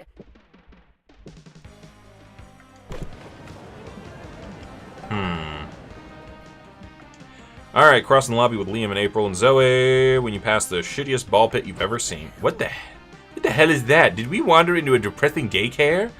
That's the Sad Con ball pit. It's sort of a meme monument to past cons gone wrong. Cute! Can one of you hold my phone while I stream myself swimming in the ball pit? But of course, which sepia filter would you like me to use? Hey Zoe, can you hold my phone while I stream myself swimming in the ball pit? Yep. Liam pouts, but you have bigger problems. 2 security guards have taken notice of April's ball pit swimming. Miss, what do you think you're doing? Playing in the ball pit? This ball pit is a solemn homage to all of the tragic cons that gave their lives to make this one a reality. It's not for playing in. Don't you think it's a little silly to have a ball pit that nobody can play in? We're cops, toots. We're not paid to think. Get into these handcuffs. We're taking you to con jail. No, I can't go back to jail. My old gang will never take me back after what I did. There's quite famously a star visible during the day. That is true. Well, the good news is April getting handcuffed is only increasing the numbers of her stream. But you doubt she'll be able to appreciate that from con jail. Convince the guards to let her go. A ball pit is technically a type of pool and is therefore the jurisdiction of lifeguards, not security guards. They have no claim over April. Pose as an FBI agent who's got to take April in for her other much more horrendous crimes. You'll take it from here, thanks. This sounds like it could be fun. If it's a pool, you can only unlock him on non-short runs. We'll get to them eventually. I just want to get all the main ones out first. So what do you guys think? Should we pretend it's a pool, or should we pretend to be a FBI agent? Pool? Okay. Crap, is that true? Could be. It's hard to keep up with all the jurisdiction on bullshit. Man, I miss the days when a hardworking law enforcer was allowed to shoot first and ask questions later. I'm pretty sure we can still do that, just not in a pool. But Why do they even give us guns if we can't use them freely? Leave me alone, you pigs. I'm recording everything you do on my phone. Whoa, you mean we're internet famous? No way! Yes, way. Liam here is a famous influencer, and he's going around seeing who's brave enough to do the latest viral internet challenge. It's called, Can You Shoot Yourself in Your Own Arm? Well, that's super easy. Watch! The cop shoots himself in the arm. Ah, it hurts. This is what people feel when we shoot them? No wonder they complain so much. Come on, partner, let's get you to the first aid booth. You've taken a bullet today, but at least it was for the noble price of internet fame. Gosh, it's amazing what people will do for attention and likes. Like and subscribe. Anyway, who's gonna record me while I do dumb stuff in the ball pit? You're on it. April, record, okay. Smarts, Lost creativity. Son of a... you know what? It's fine. It's fine. We're fine. We're fine. Everything's fine. Why are you asking? It's fine. But not literally. Alright, do we want to talk about her streaming channel, her past, or the contract? Someone better tell me what to do, because I don't know what I'm doing here.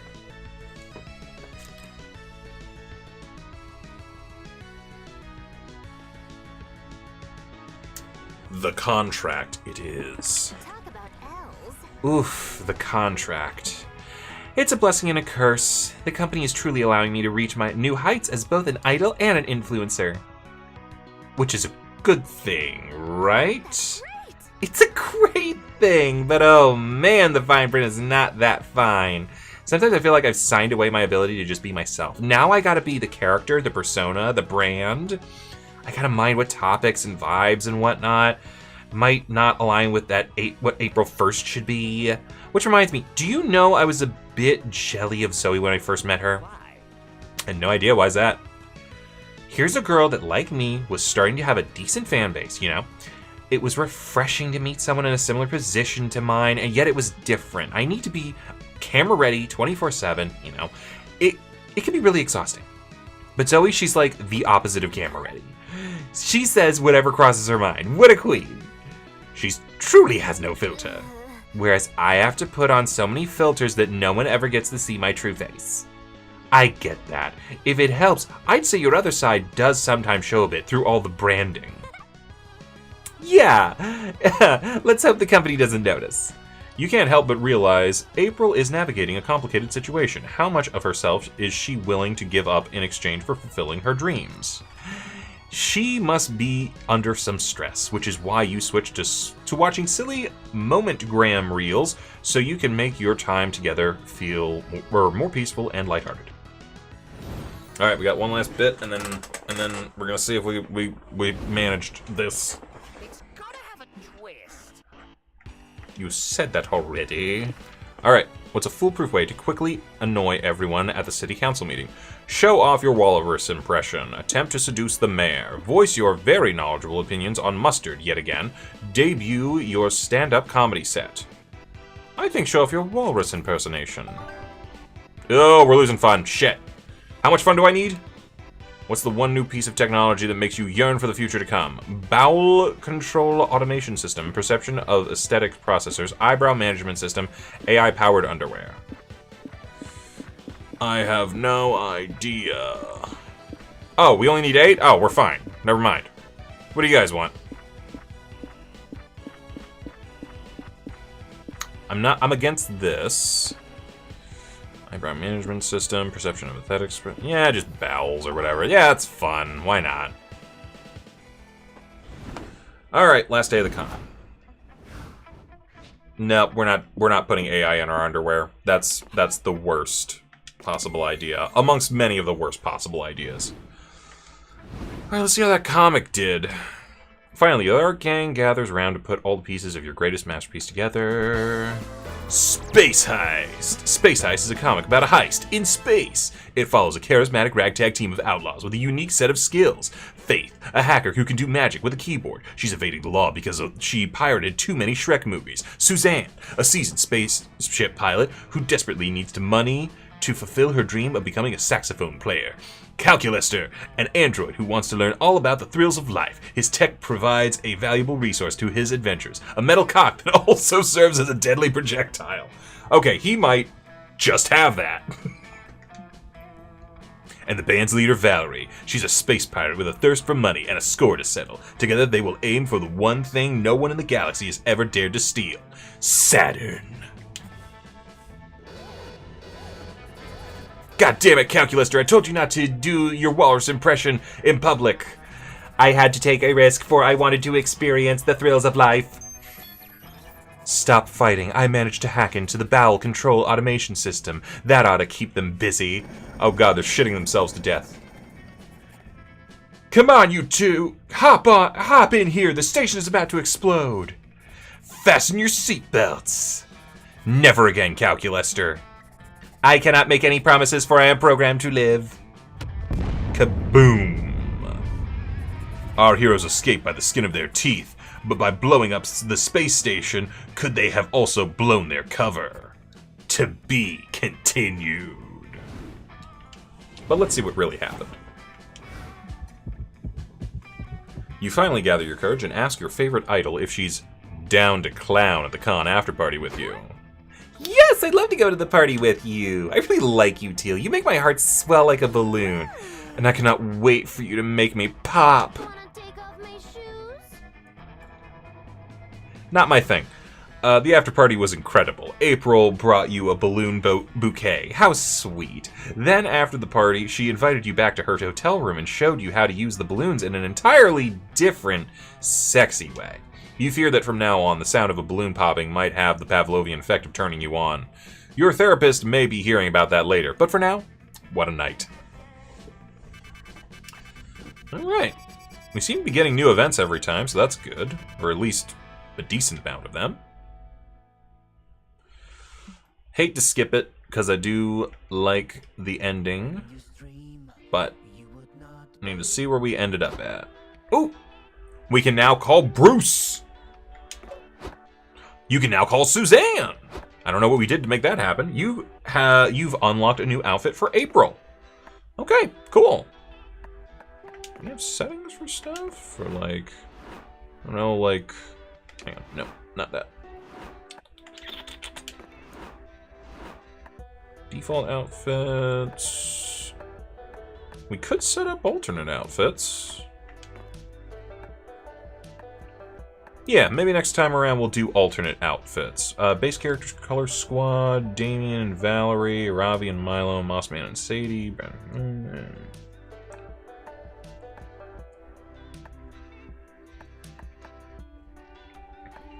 Yeah, we'll have alternate outfits for next time. Yeah, I think that's it for tonight. I got a couple things that I gotta work on, cause I need to finish editing a bunch of things. But fortunately, hopefully, things are gonna be a little easier with that because I'm not having to do as much editing for the Broken Dice podcast, which, by the way, is now it's live streaming on Mondays. So yeah, come check those out if you enjoy those at all. We had one yesterday, and it was mostly me regretting all of my life choices. So yeah, link is in the description. It'll probably be the only link that actually works as it goes to YouTube. So if you want to check that out, check it out. If not, whatever. Thanks for showing up. I'll see you guys next week, I guess. Bye-bye.